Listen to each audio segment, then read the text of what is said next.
Hi hello welcome to Indian media. నేను రాకేష్. ఈ దేశంలో ఎక్కడ ఎవరికి డిసెంబర్ వచ్చేదంటే ఏం గుర్తొస్తుందో తెలియదు, కానీ తెలంగాణలో ముఖ్యంగా తెలుగు రాష్ట్రాల ప్రజలకు సంబంధించిన విషయంలో మాత్రం డిసెంబర్, అలాగే ముఖ్యంగా అయ్యప్ప మాలలకు సంబంధించిన విషయంలో అయ్యప్పల్ని చూసినా ఈ డిసెంబర్ నెల వచ్చినా అయ్యప్ప మాలలు అనే టాపిక్ వచ్చినా మళ్ళీ అయ్యప్ప తర్వాత వెంటనే గుర్తొచ్చే పేరు బైర్ నరేష్. ఇది నేను గొప్పగా చెప్తున్నటువంటి విషయం కాదు, అంటే ఆ రోజు జరిగినటువంటి సంఘటనకు సంబంధించిన విషయంలో మాత్రం ఇది క్లియర్గా డిసెంబర్ 31 రోజు ఆయన అరెస్టు, జనవరి 1 రోజు అంటే ఆ రోజు పోలీసులు ప్రకటించారు, అరే 31 సెలబ్రేషన్ లేకుండా చేసినా అని చెప్పేసి అనే పరిస్థితిలో ఆ రోజు రాష్ట్రంలో జరిగినటువంటి ఘర్షణ వాతావరణం మనందరూ తెలిసింది. అయితే అయ్యప్పలకు సంబంధించినటువంటి కాంట్రవర్సీలో అత్యున్నత పరిస్థితులకు అంటే చావు వరకు వెళ్ళిపోయి ఈరోజు మళ్ళీ తెలుగు రాష్ట్రాల ప్రజల్ని మళ్ళీ చైతన్యవంతం చేయడం కోసం తిరుగుతున్నటువంటి బైర్ నరేష్, అప్పుడు బైర్ నరేష్, ఇప్పుడు డాక్టర్ బైర్ నరేష్గా మన ముందుకు వచ్చాడు. అన్న welcome to NIN media. Thank you. NIN మీడియాకి కృతజ్ఞతలు. ఒక్క రాత్రిలో ఒక్క మాటతో అంటే ఏం చెప్పాలంటే తంతే మొత్తం బంగారం దొరికింది, వేసి ఏంటిది చిన్న ఎంటికి వేసేది అంటే కొండ వచ్చిందన్నట్టుగా ఒక ప్రధాన మీడియా ఛానల్లో 48 గంటల పాటు హైప్ చేసి బైర్ నరేష్ అనే పేరును మొత్తానికి ఈయన హీరో అని చెప్పేటువంటి పరిస్థితిలో తీసుకెళ్ళిపోయినాయి. అంటే ఒక చిన్న స్పీచ్ మన అంత స్థాయికి తీసుకొద్దని మీరు ఊహించారా? రాకేష్, వాళ్ళు నన్ను హీరోని చేయడం కోసము ఒక్క ఓవర్ నైట్లో నన్ను బాగా పాపులర్ ఉన్న పర్సన్ని చేయాలనేది వాళ్ళ ఉద్దేశం కాదు. ఆ పేరుతో అయ్యప్ప స్వామి మాలలో ఉన్న వారందరినీ రెచ్చగొట్టి ఒక మతానికి, ఒక పార్టీకి ఓటర్లుగా, సింపథైజర్లుగా మార్చడం కోసం ప్రధాన మీడియా చేసిన ఒక దగుల్బాజీ నీచమైన పని వల్ల ఆ 30 కానీ 31 కానీ 1 కానీ 3 రోజుల పాటు 2 తెలుగు రాష్ట్రాల్లో ఉన్న పోలీసు వారందరికీ ఇబ్బంది పెట్టింది. ఆ 3 రోజుల పాటు రోడ్ల మీదకి జనాలను వచ్చేటట్టు చేసి ట్రాఫిక్ అంతరాయం చేసింది. ఎంతోమంది సంతోషాన్ని సర్వనాశనం చేసింది ఆ 3 రోజులు. అది నన్ను అంతం చేయడం కోసం చేసిందే తప్ప అందలం ఎక్కియడం కోసం చేసింది కాదు. ఆ తర్వాత కూడా ఎంతోమంది మంచి మనుషుల వల్ల, లేదా అయ్యప్ప స్వామి మాలలో ఉన్న వాళ్ళలో కూడా ఆలోచించే చైతన్యం ఉన్న మంచి మనుషుల వల్ల నేను ఆ ఆపద నుంచి బయటపడి ఈరోజు మీ ముందు డాక్టర్ బైర్ నరేష్గా గౌరవం పొందుతున్నాను. ఏది ఏమన్నా మొత్తానికైతే ఆ 3 రోజుల వలన అయితే మీరు అయితే ఎలాడేయాలి కదా. నేను కోరుకున్నది కాదు కదా రాకేష్. నేను హైలైట్ కావాలనో, ఒకరిని అవమానించో, ఇంకొకరిని బాధ పెట్టో, లేకపోతే ఒక దేవుళ్ళని మతాలని కించపరిచి ఒక్క రోజులో హీరో అవ్వాలనేటువంటి అత్యాశతోనో, లేకపోతే బాధ పెట్టి సంతోషం పొందాలనే స్వభావం నాది కాదు కదా. దానికి నేను ఎలా బాధ్యుని అవుతాను? హైలైట్ కావాలనే ఆలోచన లేకపోతే ఆ దేవుళ్ళని అంత మాత్రం ఆ రకంగా సంబోధించడం కానీ, లేదంటే ఆ రకంగా కామెంట్లు చేయడం కానీ అవన్నీ అవసరం లేదు కదా. హైలైట్ కావాలన్న ఉద్దేశం ఉండకపోతే ఎంతోమంది నాస్తికులు మాట్లాడుతున్నారు, ఎన్నో వేదికలు ఉన్నాయి, ఎన్నో సంఘాలు ఉన్నాయి. మీరు మాత్రమే అట్లా మాట్లాడడానికి కారణం హైలైట్ అవ్వడం కోసం కదా. అది ఇలాంటి మీడియా ఛానళ్ళ వాళ్ళకి, పచ్చ కామెర్ల వాళ్ళకి లోకమంతా పచ్చగా కనిపించినట్టుగా హైలైట్ వెనకాల, సంచలనాల వెనకాల, లేకపోతే హైప్ క్రియేట్ అయ్యేటువంటి హ్యాష్ట్యాగ్ వెనకాల అర్రులు చాచే వాళ్ళ ఆలోచించే విధానం అది. ఈరోజు ఏది హైలైట్ అవుతుంది, అది పనికి మాలిందా, పనికొచ్చేదా అని కూడా ఆలోచించకుండా వ్యూవర్స్ వస్తారా, హైలైట్ అవుతుందా, ఇది ఫోకస్ దేని మీద ఉంది, ఏది రేటింగ్లో ఉంది అని దాని వెనకాల వెళ్ళేది మీలాంటి వాళ్ళు. వ్యూవర్స్ కోసమో, లేకపోతే మానిటైజేషన్ కోసమో, లేకపోతే వచ్చేటువంటి రెమ్యునరేషన్ కోసమో, లేకపోతే ఏ పని చేస్తే ఎక్కువ లాభం జరుగుద్దని బిజినెస్ మైండ్తో ఉండే వాళ్ళ తత్వం అది. నాది కాదు. నేను ఈ సమాజ చైతన్య పోరాటంలో 30 సంవత్సరాల చరిత్ర నాది. ఆఫ్టర్ ఆల్ 2 ఇయర్స్ క్రితం జరిగిన 2 రోజుల 4 నిమిషాల వీడియోని పట్టుకొని నన్ను జస్టిఫై చేసే అర్హత నీకు కానీ, మీలాంటి ఛానళ్ళకు కానీ లేదు, గుర్తుపెట్టుకో. అదే నిజమైతే ఒక్కసారి పాపులారిటీ వచ్చింది కదా, దాన్ని పట్టుకొని బెగ్గర్లాగా మారి అన్ని ఛానళ్ళకి ఇంటర్వ్యూ ఇవ్వచ్చు కదా, ప్రతి విషయం మీద వచ్చి షో దొబ్బొచ్చు కదా నేను. లేకపోతే అవసరం ఉన్నా లేకున్నా మాట్లాడుతూ ఏరుకోవచ్చు కదా, శివాల మీద వేరిన కాయిన్స్ ఏరుకునే వాళ్ళలాగా ఉండొచ్చు కదా. నాకంటూ ఒక విజన్ ఉంది, ఒక చైతన్యం ఉంది, ఒక మార్గం ఉంది, ఒక మహనీయుల స్ఫూర్తి ఉంది, రాజ్యాంగాన్ని గౌరవించే తత్వం ఉంది. కాబట్టే నేను నాకు వచ్చిన పబ్లిసిటీని కోరుకోలేదు, వచ్చిన పబ్లిసిటీని సొమ్ము చేసుకోలేదు, దానికోసం ఎక్కడ తాపత్రయపడలేదు. సొమ్ము చేసుకోలేదు, మాట్లాడడానికి అవకాశాలు రాలేదా, వచ్చినాయా, ఆ సొమ్ము చేసుకోలేదా, దాని వెనకాల పోవాలని ఆలోచన లేదా అనే విషయం పక్క పెడితే 2 ఏళ్ళ నుండి కనబడతలేరు కదా. అంటే భయపడి కనబడతలేరా, లేదంటే భయపెట్టితే భయపడి ఆగిపోయారా? ఇప్పుడు 2 ఏళ్ళ క్రితం జరిగిన సంఘటన ఇది. ఇంకో వారం రోజులు అయితే మీకు మీ మీద అంటే మీరు జైలుకు పోయి 2 ఇయర్స్. సో ఈ 2 ఏళ్ళ పాటు కనబడకపోవడానికి కారణం ఏంటి మరి? అంటే మీ వ్యవహారం ఎలా ఉందంటే, ఒక అతనంట వీధి లైట్ కిందికి వెళ్ళి వెతుకుతున్నాడంట. ఏమి ఎతుకుతున్నావు అని అంటే, నా ఉంగరం పోయిందని. ఇక్కడ ఎందుకు ఎతుకుతున్నావు అంటే, పోయింది అక్కడ, కానీ ఇక్కడే లైట్ ఉంది కాబట్టి ఇక్కడే ఎతుకుతున్నా అన్నాడంట. ఎక్కడ పోయిందో అక్కడ వెతుక్కోవాలి, వెలుతురున్న కాడ వెతుక్కున్నా అన్నట్టుగా ఉంది మీ వ్యవహారం. అంటే మీరు ఏం వెతుకుతారు? నేను గడిచిన 30 సంవత్సరాలుగా నా అవసరం ఎక్కడుందో అక్కడికి వెళ్ళే పనిలో ఉన్నాను. అలాగే గ్రామాలకి, పల్లెలకి, విద్యార్థుల దగ్గరికి, మహిళల దగ్గరికి, పీడనకి, దోపిడికి గురవుతున్న వాళ్ళ దగ్గరికి, కులం మతం పేరుతో జరిగేటువంటి వివక్షల దగ్గరికి, మానవీయత దెబ్బతిన్న చోట్లకి, ఆత్మహత్యలు జరిగిన చోటికి, కుల వివక్ష జరిగిన చోటికి, నాలాంటి ఆలోచనతో ఉన్న వాళ్ళకి మానసిక ధైర్యం అందించడం కోసం ఆయా గ్రామాల్లో, ఆయా అడవి ప్రాంతాల్లో, పల్లెల్లో, ఆయా ప్రాంతాలకి నిరంతరం ప్రయాణిస్తూనే ఉన్నాను. అంతేకాని పోయి దాక్కోలే కదా. మీరు ఒక్కసారి మీకు చేతనైతే doctor Bairi Naresh YouTube channel కొట్టండి. 20 నెలలుగా ఎన్ని 100 కార్యక్రమాలు చేశాను, ఎన్ని వేల మందిని కలిశాను, ఎన్ని వేలాది కిలోమీటర్లు ప్రయాణించాను కనిపిస్తుంది కదా. మీ కెమెరా ముందు కనిపిస్తేనే నేను పనిచేసినట్టు కాదు కదా. అంటే మీరు కనిపించట్లేదు. ఎప్పుడైతే మీ మీద దాడి జరిగిందో, అరెస్టు అయిన తర్వాత మళ్ళీ మీడియా ఛానళ్ళలో ఇంటర్వ్యూలు ఇచ్చారు, కనబడ్డారు, తర్వాత కనబడట్లేదు. ఇప్పుడు సామాజిక ఉద్యమకారులు ఎంతోమంది ఎన్నో సమస్యలు జరుగుతున్నాయి. నిన్న మొన్న కూడా ఇబ్రహీంపట్నంలో కుల హత్య జరిగింది. అక్కడి వరకు అంటే మీ మీద దాడి జరిగిన కానుండి ఇప్పటి వరకు ఎక్కడ కనబడలేదు కాబట్టి అడుగుతున్నా. మీరు తిరుగుతున్నారు, మీరు చేస్తున్నారు అంటే తిరిగే వాళ్ళు చాలా మంది ఉంటారు. వాళ్ళ కుటుంబ సభ్యుల దగ్గర పోతారు, వేరే వేరే పనుల మీద పోతూ ఉంటారు, ఎంతోమంది ఎన్నో పనులు చేసుకుంటూ ఉంటారు. మీరు సమాజ మార్పు కోసం పని చేస్తున్నాను, నేను ఎక్కడ వెనక్కి తగ్గలేదు అన్నప్పుడు మీరు పని చేస్తున్న పని కనబడాలి కదా. అది కనబడట్లేదు కాబట్టి మీరు భయపడి వెనక్కి వేయరా? ఒకవేళ పని చేస్తే ఏ సమస్య మీద మీరు పని చేసారు ఈ 2 నెలల్లో? ఒకటి, ప్రధానంగా యూట్యూబ్ ఛానళ్ళకి ఇంటర్వ్యూలు ఇవ్వడం ఆపేశాను. ఓకే. దానివల్ల నేను మీకు కనిపించలేదు అనే ఒక భావన మీకు ఏర్పడింది. గడిచిన 2 సంవత్సరాలలో నేను 80 జిల్లాలకు వెళ్ళాను. ఓకే. దాదాపు 16 భారీ కార్యక్రమాలు నిర్వహించాను. 100 మందితో కాదు, 1000 మందితో సభలు నిర్వహించాను. ఈవెన్ కరపత్రం వేయకుండా, ప్రెస్ మీట్ పెట్టకుండా, ఆ కార్యక్రమానికి వివిధ పత్రికల వాళ్ళని ఆహ్వానించకుండా, ప్యూర్గా నాతో కలిసి వచ్చేవారు, నాలాంటి ఆలోచనతో ఉన్న వాళ్ళని కూడగడుతూ 3000 మందిని సమీకరించుకున్నాను. గత మాసంలో ఒక 3 రోజుల పాటు విశాఖపట్నంలో 1060 మందితో 3 రోజులు డే అండ్ నైట్ సభలు జరుపుకున్నాము. రంగారెడ్డి జిల్లా మోకిలాలో 250 మందికి 4 రోజులు శిక్షణ ఇచ్చుకున్నాము. చెన్నైకి చెలో చెన్నై అని 350 మంది మేము ప్రయాణం చేశాము. విజయవాడలో 5 రోజులు ట్రైనింగ్ క్యాంప్ నిర్వహించుకున్నాము. ఇక్కడ బాబాసాహెబ్ అంబేద్కర్ జయంతి రోజు మీరు వచ్చారు. దాదాపు 2 నుంచి 3 వేల మంది నల్ల చొక్కాలు వేసుకొని వచ్చారు. కాబట్టి నేను ఈ గడిచిన 2 సంవత్సరాలలో దాదాపుగా ఒక 50 నుంచి 60 కులాంతర మతాంతర పెళ్ళిళ్ళు జరిపించాను. ప్రతి పెళ్ళికి వందలాది మంది, వేల మందితో జరిపాను. అవన్నీ కూడా ఉద్యమ రూపాలే కదా. ఇప్పుడు మీరు అన్నారు ఇబ్రహీంపట్నంలో ఒక కానిస్టేబుల్ చంపారని, లేకపోతే జేఎన్టీయూలో పిహెచ్డి చేసిన గోల్డ్ మెడలిస్ట్ని కుల బహిష్కరణ చేశారని, ఇంకో ములుగులో ఒక ఇన్సిడెంట్ జరిగిందని, జగిత్యాల్లో ఒక ఇన్సిడెంట్ జరిగిందని మీరు 100 చూపించారు కదా. వాటన్నిటి వెనకాల మేము వేసిన విత్తనాల ద్వారా స్ఫూర్తి పొందిన నాయకులు వాటిని హ్యాండిల్ చేశారు. పోలీసుల దృష్టికి సకాలంలో తీసుకువెళ్ళారు, అక్కడి పత్రికల దృష్టికి తీసుకువెళ్ళారు, ప్రజల్ని అవేర్నెస్ చేశారు. ఎన్నో ఆత్మహత్యల్ని మేము ఆపాము, ఎన్నో చావుల్ని మేము ఆపాము. మా ఫోన్ నుంచి 100కి దాదాపు ఒక 50 సార్లు ఫోన్లు పోయి ఉంటాయంటే మేము ఎంతగా పనిచేసామో ఒకసారి ఆలోచించండి.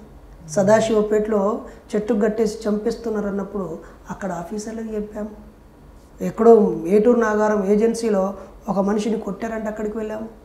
అలాగే ఏలూరులో ఒక అమ్మాయిను ద్వారకా తిరుమల అనేది ఉంటుంది, అక్కడ ఒక మినీ ద్వారకా తిరుమల ఉంటుంది. అక్కడ ఒక ఆవిడ పళ్ళు పీకేసి సుత్తితో ఆమెను కొడుతూ చంపుతూ ఉన్నప్పుడు పోలీసులకు సమాచారం ఇచ్చి కాపాడాము. ఇలా 1, 2 కాదు. అల్లూరి సీతారామరాజు పాడేరులో 2 జంట హత్యలు చేస్తే ఫ్యాక్ట్ ఫైండింగ్ చేసి వచ్చాము.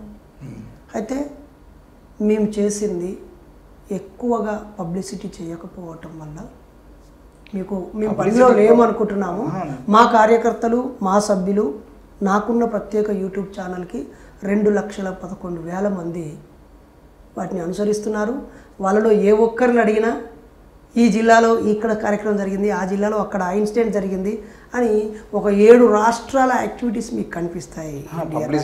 పబ్లిసిటీ జరిగిందా జరగలేదా అనే విషయం పక్కన పెడితే మీరు అంటున్న మీ YouTube channel Bairi Naresh official అనే యూట్యూబ్ ఛానల్ ఏదైతే ఉందో 2,10,000 మంది సబ్స్క్రైబర్లు, 2 లక్షల పైన సబ్స్క్రైబర్లు ఉన్నారు. ఓకే, 1,00,000 మంది లేనటువంటి వాళ్ళు కూడా యూట్యూబ్ ఛానల్ అని చెప్పేసి మెడలో ఐడి కార్డు వేసుకుని తిరుగుతున్నటువంటి 2 లక్షల మంది సబ్స్క్రైబర్లు ఉండడం చాలా గొప్ప విషయం.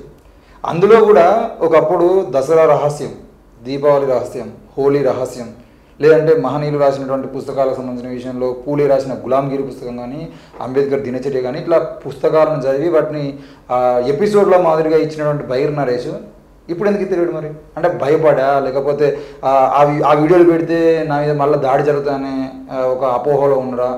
మీరు అంటున్నారు కదా నేను ఇన్ని గణం తిరిగినా అని చెప్పేసి, అవి కూడా ఇక్కడ యూట్యూబ్లో ఎక్కువ కనబడతలేవు కదా. మీకున్న 2,10,000 సబ్స్క్రైబర్లన్నా చూస్తున్నారా అంటే అది కూడా లేదు కదా మరి. అంటే రాకేష్ గారు, ఒక్కొక్క దశలో ఒక్కొక్క రకంగా ఉద్యమం నడుస్తూ ఉంటుంది. ఒక దశలో విద్యార్థుల దగ్గరికి వెళ్ళాము, ఒక దశలో కాలేజీల దగ్గరికి వెళ్ళాము, ఒక దశలో కార్మిక క్షేత్రాల దగ్గరికి వెళ్ళాము, ఒక దశలో ఉపాధ్యాయుల దగ్గరికి వెళ్ళాము, ఒక దశలో వివిధ సామాజిక వర్గాల దగ్గరికి వెళ్ళాము. ఇప్పుడు ఆ కార్యక్రమాలన్నిటిని ఆపేసి కేవలం మాలాంటి ఆలోచనతో ఉండి మాతో కలిసి వచ్చే వాళ్ళ దగ్గరికి మాత్రమే వెళ్తున్నాము. అందువల్ల మీరు అనుకున్నంతగా మేము మీకు కనిపించడం లేదు.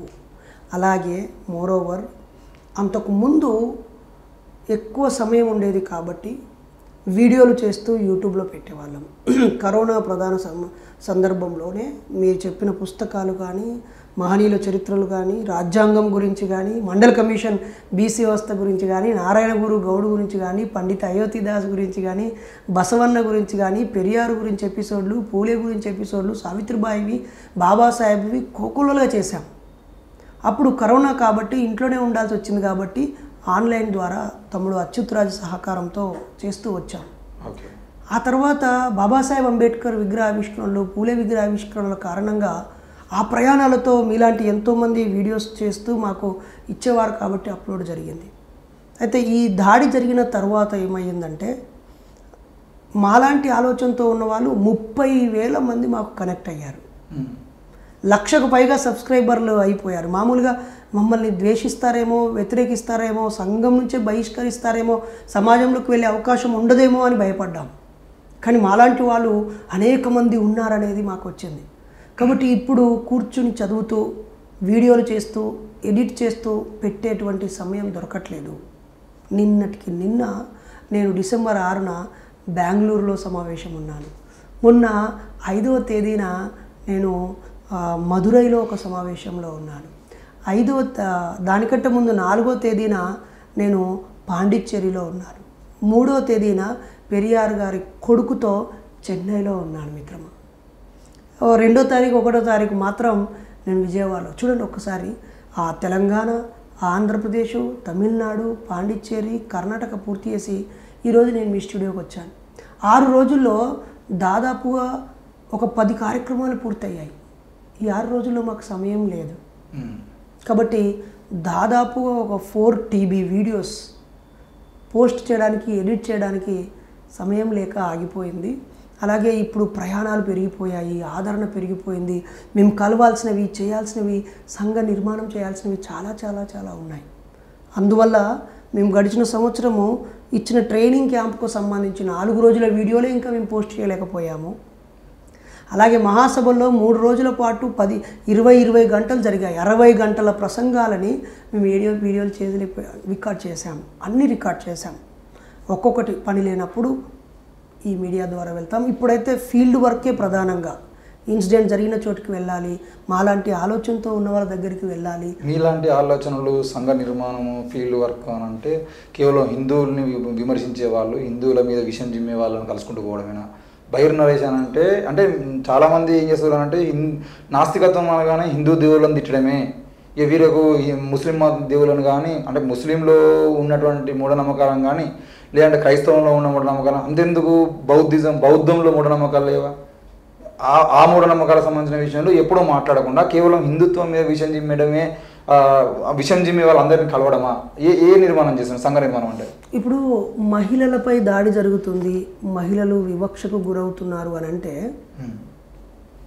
ముస్లిం మహిళలు వేరు, హిందూ మహిళలు వేరు, క్రైస్తవ మహిళలు వేరు, పార్సీ మహిళలు వేరా? మహిళలు అన్నప్పుడు మహిళలని అర్థం చేసుకోవాలి కదా. అందులో మళ్ళీ విభజించాల్సి వస్తే మళ్ళీ దళిత మహిళలు ఉంటారు, శ్రామిక మహిళలు ఉంటారు. కాబట్టి నేను ఒకవేళ ఆ దిశగా పనిచేయట్లేదు అని అనుకుంటే ఒక నజీర్ మహమ్మద్ అనే వ్యక్తి మా జిల్లా అధ్యక్షుడు ఎలా అవుతాడు? ఒక సానియా బేగం అనే మహిళ మా జిల్లా కార్యదర్శి ఎలా అవుతుంది? ఒక రఫీ అనే వ్యక్తి మా ఉద్యమానికి నాయకుడు ఎలా అవుతాడు? ముస్లింలు నాయకులు అవుతారు అంటే మీరు హిందువులను తిరుగుతున్నాయి కదా, ముస్లింలు కూడా వాళ్ళు ఆ ఇస్లాంని వదిలేసి వచ్చి ఇస్లాంలో లోటుపాట్ల మీద మాట్లాడుతున్నారు కదా. ఓకే. అలాగే డేవిడ్ రాజు, జాన్సను, అలాగే విజయ్ కుమార్, వీళ్ళంతా 5 ఏళ్ళు 10 ఏళ్ళు 15 ఏళ్ళు పాస్టర్లుగా పనిచేసిన వాళ్ళు. వాళ్ళ పాస్టర్ పనిని వదిలేసుకొని వచ్చి మాతో జాయిన్ అయిపోయి ప్రసంగిస్తున్నారు ఆయా మతాలలో ఉన్న లోటుపాట్ల పైన. మీరు ఒకసారి పిలవండి, మా విజయాన్ని పిలవండి, నెల్లూరు నుంచి వస్తాడు. మా జాన్సన్ పిలవండి, ఖమ్మం నుంచి వస్తాడు. మా ప్రీతి సంఘర్షణ అని ఒక సోదరి ఉంటుంది, బై బర్త్ తీవ్రమైనటువంటి క్రైస్తవురాలు, ఈరోజు మా జిల్లా అధ్యక్షురాలు ఖమ్మం జిల్లాకి. మేము గుర్తుపెట్టుకోండి బ్రదర్, సారీ, మీ మీడియా ఛానల్ ద్వారా తప్పుడు ప్రచారం చేసేటువంటి పిచ్చి వేషాలు వేసే వెధవలకి చెబుతున్నాను. అలాగే ఆ పిచ్చి వెధవల మాటలు విని నిజమే అనుకునే మా మంచి అన్నా తమ్ములు అక్కా చెల్లెలకి చేతులు జోడించి కోరుతున్నాను. నాస్తికత్వం అంటే హిందూ మతాన్ని విమర్శించడం అని కాదు. ఎథిస్టు హేతువాది అంటే దేవుళ్ళని తిట్టడం విమర్శించడం కాదు. బైరి నరేష్ అంటే హైందవ ధర్మాన్ని గౌరవించి పాటించే వాళ్ళ మనోభావాలు దెబ్బతీసేవాడు కాదు. అది స్టూపిడ్ స్కౌండ్రల్ రాస్కెల్స్ ఈ ప్రజలకి ఇంజెక్ట్ చేసినటువంటి దుర్మార్గమైన అది చాలా తప్పు బ్రదర్. మీరు ఎప్పుడైనా అవకాశం ఉంటే నేను మీ N9 మీడియా ద్వారా బైరి నరేష్ యూట్యూబ్ ఛానల్ చూడండి. మీరు రేపు ఇదే N9 మీడియా బైరి నరేష్ క్రైస్తవులపై నిప్పులు చెరిగాడు అని పెడితే నిప్పులు చెరిగినట్ట, లేకపోతే హిందువులపై విషం కక్కాడు అంటే విందు కక్కినట్టు. అసలు వాడు ఏం మాట్లాడాడు, వాడి పర్సెప్షన్ ఏంటి, వాడి అవగాహన ఏంటి, అతను ఏం చేశాడు, ఏం చెప్తున్నాడు, చెప్పే దాంట్లో నిజముందా లేదా అనేది చూడాల్సినటువంటి కామన్ సెన్స్ లేదా? వాట్సాప్ యూనివర్సిటీ నమ్మడమేనా? తెలివి మెదడన్నది మనకున్నది, అది సరిగా పనిచేస్తే విషదమగుడు విశ్వ రహస్యాలు అనే విషయం మనం ఆలోచించమా? బైరి నరేష్ అంటే హిందువులను విమర్శించడని చెప్పి మీలాంటి పనికి మాలిన జర్నలిస్టులు పదే పదే పదే పదే చెప్పడం వల్ల సామాన్య ప్రజలు నిజంగానే బైరి నరేష్ అంటే హిందువులని తిడతాడా అని డైలమాలో పడిపోతున్నారు నా అమాయక అన్నా తమ్ములు అక్కా చెల్లెళ్ళు. బైరి నరేష్ అంటే శత్రువు కాదు, సమాజ మిత్రువు. హిందూ ధర్మానికి అసలు హిందూ ధర్మం అంటే ఏంటో డెఫినేషన్ ఇవ్వండి. చిన్నజీయర్ స్వామి గారు చెప్పినటువంటి దాన్ని మీరు అంగీకరిస్తారా? హిందూ అనేది వేద గ్రంథాల్లో ఉందా, లేదా ఆయా మత గ్రంథాల్లో హిందూ అనే పదం ఉందా? ఇప్పుడు ఎవడో ఒక్కడు ఆర్య ప్రాంతం నుంచి వచ్చేసి ఉత్తర భారతదేశం నుంచి ఖైబర్ బౌలాన్ని కనుమలకుండా వీడికి భారతదేశానికి వచ్చి మధ్య ఆసియా దేశాల నుంచి ఇక్కడికి వచ్చి 100కి ఒక్కడైనా మీలో ఎవడైనా సంస్కృతం మాట్లాడతాడా మిస్టర్? ఏదైనా సంస్కృత భాషలో ఉన్న ఛానల్ ఒకటి చూపించగలవా? ఇన్ని వందల యూట్యూబ్ ఛానళ్ళు ఉన్నాయి కదా, ఇన్ని వేల మంది లక్షల మంది కోట్ల మంది మాట్లాడుకుంటున్నారు కదా, దాదాపు 3-4 వేల భాషలు ఉన్నాయి కదా. సంస్కృత భాషలో మాట్లాడేటువంటి వ్యక్తి ఎవరైనా మాట్లాడితే నువ్వు వింటావా? నీకు అర్థమవుద్దా? ఒక సంస్కృత పుస్తకం నీకు ఇస్తే చదువుతావా? 100కి ఒక్కరు కూడా అది చదవలేరు. నా బ్రాహ్మణ సోదరులు కూడా దాన్ని చదవలేరు. కొన్ని ముఖ్యమైన పద్యాలను నేర్చుకొని దైవానికి, ప్రకృతికి, మనిషిని కంట్రోల్ చేయడానికి కావాల్సిన కొన్ని మంత్రాలను నేర్చుకొని వాటిని వెళ్ళవేస్తారు కదా. ఇప్పటికీ అర్థం కాదు కదా. వాళ్ళు చెప్పిన మాటలని ఒక ధర్మంగా, మతంగా ఎట్లంటావు? ఇక్కడున్న గిరిజనుల సంస్కృతి అది హైందవ సంస్కృత. ఇక్కడున్న పద్మశాలి, నేను ఒక పద్మశాలి బిడ్డని, పద్మశాలిల సంస్కృతి హైందవందా? లేకపోతే ఒక కాయ కష్టము చేసేటువంటి వ్యక్తులు మాల మాదిగలు, సింధు, గోండు, డక్కలి, యానాది, ఎరుకల అనేక జాతుల వాళ్ళు ఉన్నారు కదా. వీళ్ళంతా అదే ధర్మమా, అదే మతమా? వాళ్ళని విమర్శించినట్ట, అవమానించినట్ట, కించపరిచినట్ట, ఇష్టం వచ్చినట్టుగా చాలామంది సోదరులు, పాపం సోదరులను కూడా అనడానికి లేదు, దాని వెనకాల మతము మత్తుతో ఉన్న యాజమాన్యము చిత్రీకరించేటువంటి కుట్రల వల్ల మేము అలా కనిపిస్తున్నాం. అన్ని మతాలలో నాస్తికులు ఉంటారు. మీకు చేతనైతే ఎవరైనా ఎక్స్ ముస్లిం అని కొట్టండి. వేలాది మంది మహిళలు, అది సౌదీ అరేబియా అయినా, కువైట్ అయినా, ఇరాన్ అయినా, ఇరాక్ అయినా, ఏ అరబ్ కంట్రీస్ అయినా, వేలాది మంది వాళ్ళ బుర్కాలు తీసేసి ఎక్స్ ముస్లింలను ప్రకటించుకుంటున్నారు. అలాగే క్రైస్తవ దేశాల్లో నేను క్రైస్తవాన్ని వీడుతున్నాను, నేను పరిశుద్ధాత్మ నమ్మట్లేదు, యేసయ్యని నమ్మట్లేదు, యేసుక్రీస్తు నమ్మట్లేదు, జీసస్ నమ్మట్లేదు అని అవి వదులుకొని వస్తున్నారు కదా. అది దీని మీద దృష్టి పెట్టడానికి వీలు కదా. బైర్నరేషు ఇస్లాం మీద మాట్లాడలేదు. ఇంకొకడు నిన్న కూడా అంటాడు, ముస్లిం మీద మాట్లాడితే నీకు భయం కదా. ఒరే నాయన, నువ్వు నన్ను రెచ్చగొట్టావని నేను ముస్లింలను తిట్టుడో, నువ్వు రెచ్చగొట్టావని నేను క్రైస్తవులను తిట్టుడో, నువ్వు రెచ్చగొట్టావని హిందువులను తిట్టో పనికిమాలినవాని కాదు నేను. అయ్యా, నా బాల్యము నుంచి నా అన్నదమ్ములు, అక్క చెల్లెలు, నా ఇరుగు పొరుగు వాళ్ళు ఆ మతాల వల్ల, ఆయా కట్టుబాట్లు, ఆచారాల వల్ల పడే బాధల గురించి నేను మాట్లాడుతున్నాను. రీసెంట్గా నేను బందర్లో, మచిలీపట్నంలో ఒక పెళ్ళికి వెళ్ళాను, మా ఉద్యమ కార్యదర్శి పెళ్ళికి వెళ్తే వాళ్ళ అన్న, వదిన, అక్క చెల్లెలు అందరూ ఉన్నారు, వాళ్ళమ్మ మాత్రం ఇంట్లో ఉంది. ఆ అమ్మేది తమ్ముడు, నేను శాల్వాతో సన్మానిస్తాను, ఇలాంటి ప్రత్యామ్నాయ పద్ధతిలో పెళ్లి చేసామనంటే అమ్మ ఎంత బతిలాడినా రావట్లేదన్నాను. నేను అక్కడికి వెళ్ళాను, మీద పడి ఏడుస్తుంది, బిడ్డ బాబాయ్ చనిపోయింది కదా, నేను ఆ పెళ్ళికి రాకూడదు అని. ఎవడు పెట్టాడు ఈ పరమ పనికిమాలిన సంస్కృతి సాంప్రదాయమో? మా బంధువులు ఒక గవర్నమెంట్ స్కూల్లో పడుకున్నారు. నేను అక్కడికి వెళ్ళాను. ఏందమ్మా అంటే, మొన్న చనిపోయింది కదా, 11 రోజులు అవుతుంది, మేము ఇల్లు ఇడిచిపెట్టాలట అని చెప్పి గవర్నమెంట్ స్కూల్లో చలిలో వణుకుతూ దోమల్లో పడుకుంటున్నారు. ఇదేం సంస్కృతి అని అడుగుతున్నాను నేను. ఒక సాఫ్ట్వేర్ ఉద్యోగం ఉంటుంది, లేదా ఒక కలెక్టర్ అవుతాడు, ఒక ఎస్పీ పోలీస్ యూనిఫామ్లో ఉంటావు, మీ నాన్నగారు చనిపోతారు, వెంటనే ఆ యూనిఫామ్ పక్కన పెట్టి నెల రోజులు అంటుముట్టు పాటించి 6 నెలల పాటు నువ్వు ఉంటున్న ఇల్లును ఖాళీ చేసి బయట వంటవా? గుర్తుపెట్టుకోండి, విలియం బెంటిక్ నుంచి మొదలుకుంటే డల్హౌసీ దాకా, రాజా రామ్మోహన్ రాయ్ నుంచి మొదలుకుంటే గోవింద రనడే వరకు, ఈశ్వరచంద్ర విద్యాసాగర్ నుంచి మొదలుకుంటే రాజా రామ్మోహన్ రాయ్ దాకా అందరూ కూడా బ్రాహ్మణులే అయినప్పటికీ ఆ మతాలలో ఉన్నటువంటి అజ్ఞానాన్ని పోగొట్టడానికే కదా ఆర్య సమాజం పుట్టుకొచ్చింది, బ్రహ్మ సమాజం పుట్టుకొచ్చింది. ఎక్కడి నుంచి వచ్చింది? బ్రహ్మ సమాజం ఆర్య సమాజంకు చేత కాదా ఇస్లాం మీద మాట్లాడడానికి, క్రైస్తవం మీద మాట్లాడడానికి? వాటిల్లో కూడా, ఆయా మతాల్లో కూడా సంఘ సంస్కరణ సంఘాలు ఉంటాయి. దయచేసి నువ్వు నన్ను ఇంగ్లీష్లో మాట్లాడతలేవు, నీకు ఇంగ్లీష్ అంటే భయమా, నువ్వు ఉర్దూలో మాట్లాడతలేవు, నీకు చేత కదా అంటే నేను చెప్తారే, నా మాతృభాష తెలుగు, నేను తెలుగులో చక్కగా మాట్లాడతా. Are you able to speak in English without grammar mistakes? No. Can you speak immediately? Why can't? Because you didn't have sufficient vocabulary regarding English language. Yes. Then what will you do? Automatically you choose your mother language only, because it is very comfortable. So ఇప్పుడు ఈ సందర్భంలో నువ్వు ఉర్దూ మాట్లాడట్లేదు కాబట్టి నీకు భయమా అంటే, what is this non sense stupid? మా సంఘంలో అన్ని మతాలు, అందుకే ఇప్పుడు ఏమంటున్నానంటే, నేను హిందూ మత వ్యతిరేకిని కాదు, అన్ని మతాలలో, అన్ని మతం కూడా కాదు, మతాలకు సంబంధం లేకుండా తెగలు ఉన్నాయి, ఆయా జాతులు ఉన్నాయి, వాళ్ళ పట్టింపులు పద్ధతులు ఉన్నాయి. నా దగ్గరికి ఒక మాదిగ సోదరుడు వచ్చాడు. వచ్చి, అన్న జినుకుంట, అచ్చంపేట దగ్గర, నగర్ కర్నూలు జిల్లా జినుకుంట అనే గ్రామం నుంచి వచ్చి, అన్న నేను ఒక అమ్మాయిని ప్రేమించాను, అనూష అనే అమ్మాయిని, ఇద్దరము డిగ్రీ చదివాము, పీజీ చదివాము, నేను ఎంటెక్ కూడా చదివాను, ఇద్దరం 6 ఏళ్ళుగా ఇష్టపడి ఉద్యోగం చేస్తూ నాకు హైక్ అయ్యాక పెళ్లి చేసుకుంటా అనుకున్నాను. ఈ లోపు ఆమె ఉద్యోగం మానిపించి వేరే పెళ్లి చేస్తున్నారు.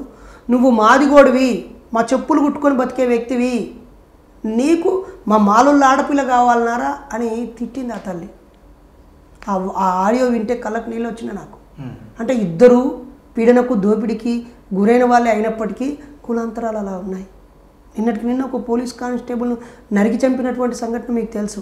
ఒక ఎస్సీ సోదరుడు వడ్డెరమ్మాయిని నల్గొండ జిల్లా నోముల అనే గ్రామంలో, నకరేకల్ మండలంలో ఒక అమ్మాయిని ఇష్టపడి ప్రేమించి పెళ్లి చేసుకుంటే అతని కంట్లో కారం కొట్టి ఆ అమ్మాయిని ఎత్తుకుపోయి సిద్దిపేటలో దాచిపెట్టారు బ్రదర్. ఇది జరిగింది నిన్న మొన్ననే. వీటి మీద మాట్లాడుకోరా? ఇవన్నీ మరి ఇతర మతాల్లో ఉందా కులము, ఇతర మతాల్లో ఉందా వివక్ష? ఒకవేళ వాటిలో కూడా ఉండొచ్చేమో. సున్నీ షియా తెగలు బోల్డెన్ ఉన్నాయంట అందులో కూడా. అలాగే ఇస్లాంలో బోల్డెన్ ఉన్నాయంట తెగలు, క్రైస్తవంలో బోల్డెన్ రకాలటువంటి వాటిలో కూడా ప్రొటెస్టెంట్లు క్యాథలిక్లు బోల్డెన్ ఉన్నాయి కదా.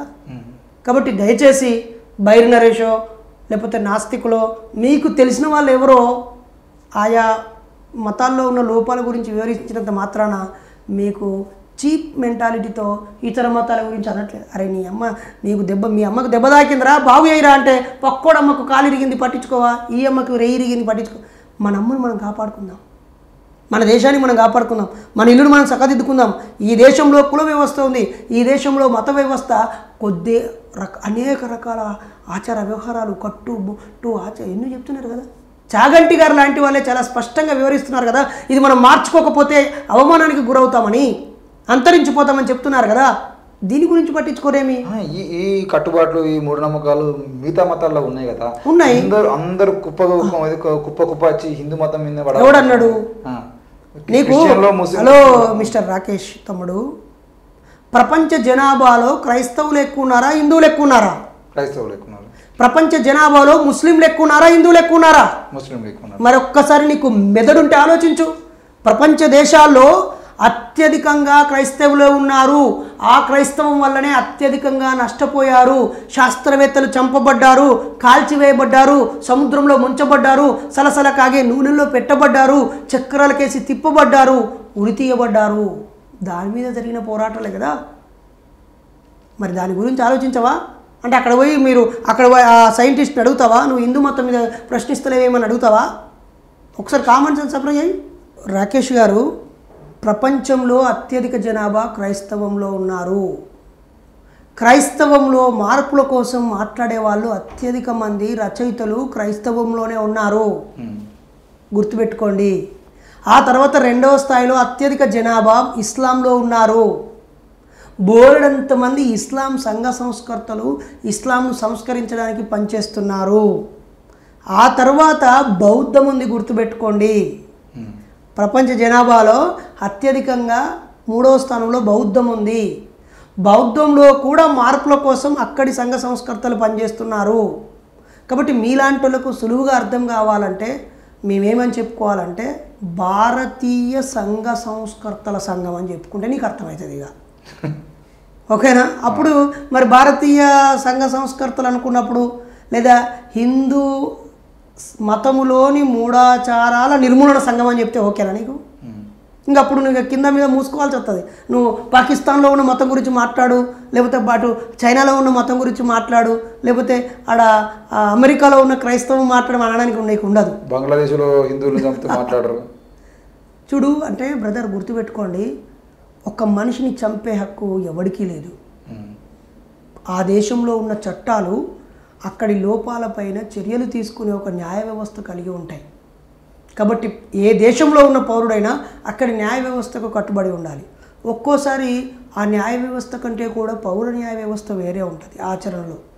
కాబట్టి పౌర న్యాయ వ్యవస్థ కూడా ఒక్కోసారి, ఇప్పుడు నేను ఒక సందర్భంలో మాట్లాడాల్సి వచ్చినప్పుడు అక్కడి సిచ్యువేషన్కి అది కరెక్టే, కానీ ఎక్కడో ఏసీ రూమ్లో ప్రశాంతంగా పండి మతం గురించి ధర్మం గురించి మాట్లాడటానికి అది కట్ చేసి పెట్టేసరికి కోపం వచ్చింది. ఇంకోడు పదే పదే రెచ్చగొట్టడం వల్ల రోడ్డు మీదకి వచ్చిర్రు. ఆ తర్వాత ఆవేశపడి కేసులు పెట్టిర్రు, ఎన్నో కథలు దొబ్బిరు, ఆఖరికి నాపై ఇబ్బంది పెట్టి జైలుకు పంపించారు, దాడి చేశారు, ఎన్నో ఇబ్బందులు పెట్టారు. ఇప్పుడు వాళ్ళంతా ఎక్కడున్నారు?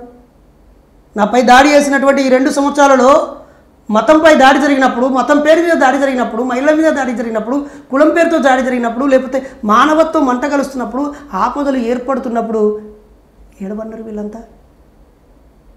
స్పందించరు. కాబట్టి ఎంతసేపు బంగ్లాదేశ్లో హిందువుల మీద దాడి జరిగితే బైనరేష్, అరే నాయన నువ్వు ఉన్నావు కదా, నువ్వు మాట్లాడు. మీరు మాట్లాడరు. ఎందుకు మాట్లాడు? మేము ఎందుకు మాట్లాడాలి? ఎంతోమంది ఇక్కడ ఈ ముస్లిం మహిళల మీద దాడి చేయడానికి మాట్లాడతారు, ముస్లిం మీద కొట్టి సంపద మాట్లాడతారు, క్రిస్టియన్లను కొట్టి సంపద మాట్లాడతారు, పోయి చర్చిని కూడా కొడితే ధర్నాలు చేస్తారు. అదే ఆలయాలను కూడా కొట్టినా లేదంటే హిందువులను చంపినా కూడా మాట్లాడరు కదా చాలా మంది. అది మీలాంటి వాళ్ళు మమ్మల్ని అలా పోర్ట్రేట్ చేస్తున్నారు, అలా ప్రొజెక్ట్ చేస్తున్నారు, అలా అందరి ముందు అలా చూపిస్తూ ఉన్నారు, వీళ్ళు మాట్లాడరని. మీకు సోయి ఉంటే ఆ విషయం పైన మేము సోషల్ మీడియాలో కానీ, వాట్సాప్లో కానీ, ఫేస్బుక్లో కానీ, యూట్యూబ్లో కానీ మా వర్షన్స్ చాలా క్లియర్గా ఎక్స్ప్లెయిన్ చేశాం. తప్పు ఎవడు చేసినా తప్పే అంటున్నాం మేము. అక్కడ ముస్లింని చంపినా, క్రైస్తవుని చంపినా, హిందువుని చంపినా తప్పే అంటున్నాం. ఆ వాయిస్ మీకు కనిపించదు, వినిపించదు. మీకు ఎంతసేపు వీళ్ళు ఆ మతం మీద జారి జరిగినప్పుడు మాట్లాడరు అనేటువంటి దాన్ని ప్రొజెక్ట్ చేయాలనుకోవడం వల్ల ఈ పదాలు పుట్టుకొస్తున్నాయి.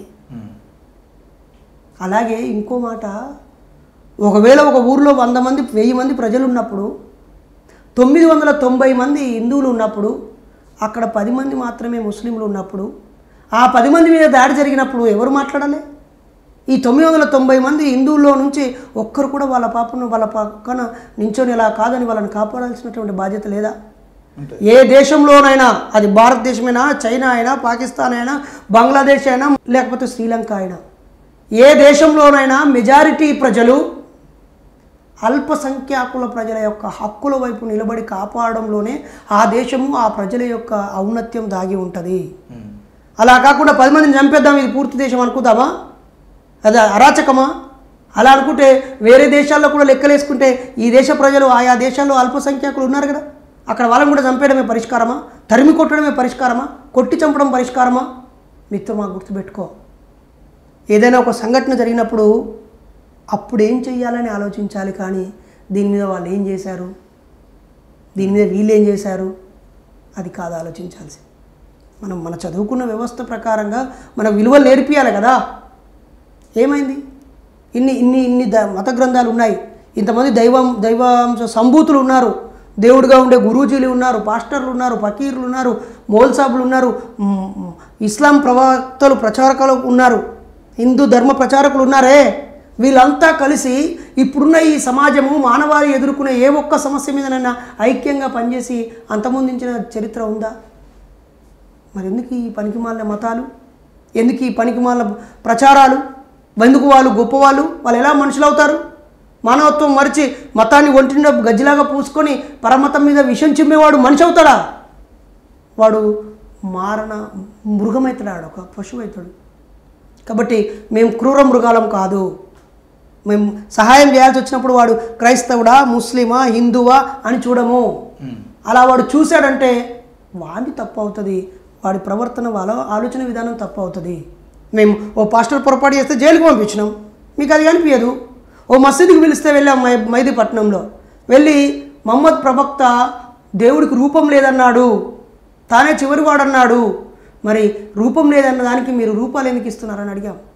నేను ఒక నాస్తికుని, దేవుని నమ్మని వ్యక్తిని, నన్ను మీ మసీదుకు పిలిచారు, నేను దేవుడు లేడనే చెప్తాను, కానీ రోజుకు 5 సార్లు నమాజ్కి వచ్చేటువంటి మీ మతం ఆచరించేటువంటి ఇస్లాంలోని లోపాలపైన అన్నిసార్లు మక్కా మసీదుకు ప్రతి శుక్రవారం 1000 మంది, లక్షల మంది వస్తున్నారు కదా, వాళ్ళందరికీ ప్రతిసారి ఏవో మన మహమ్మద్ ప్రవక్త చెప్పిన ప్రవచనాలు చెబుతూ అల్లా గురించి నమాజ్ చేస్తూ ఉన్నారే తప్ప అసలు మనం ఇంతమంది ఒక కాడు ఉన్నాం, మన సమస్యలను పరిష్కరించుకోవడానికి ఏం చేద్దాం మనుషులుగా ఎందుకు మాట్లాడుకోవట్లేదు? ఇంకా దైవ వాక్యము, దైవ దూత వాక్యం అని చెప్పుకుంటున్నారు కదా, మీకు మీరుగా ఎందుకు వాక్యం చెప్పుకోరు?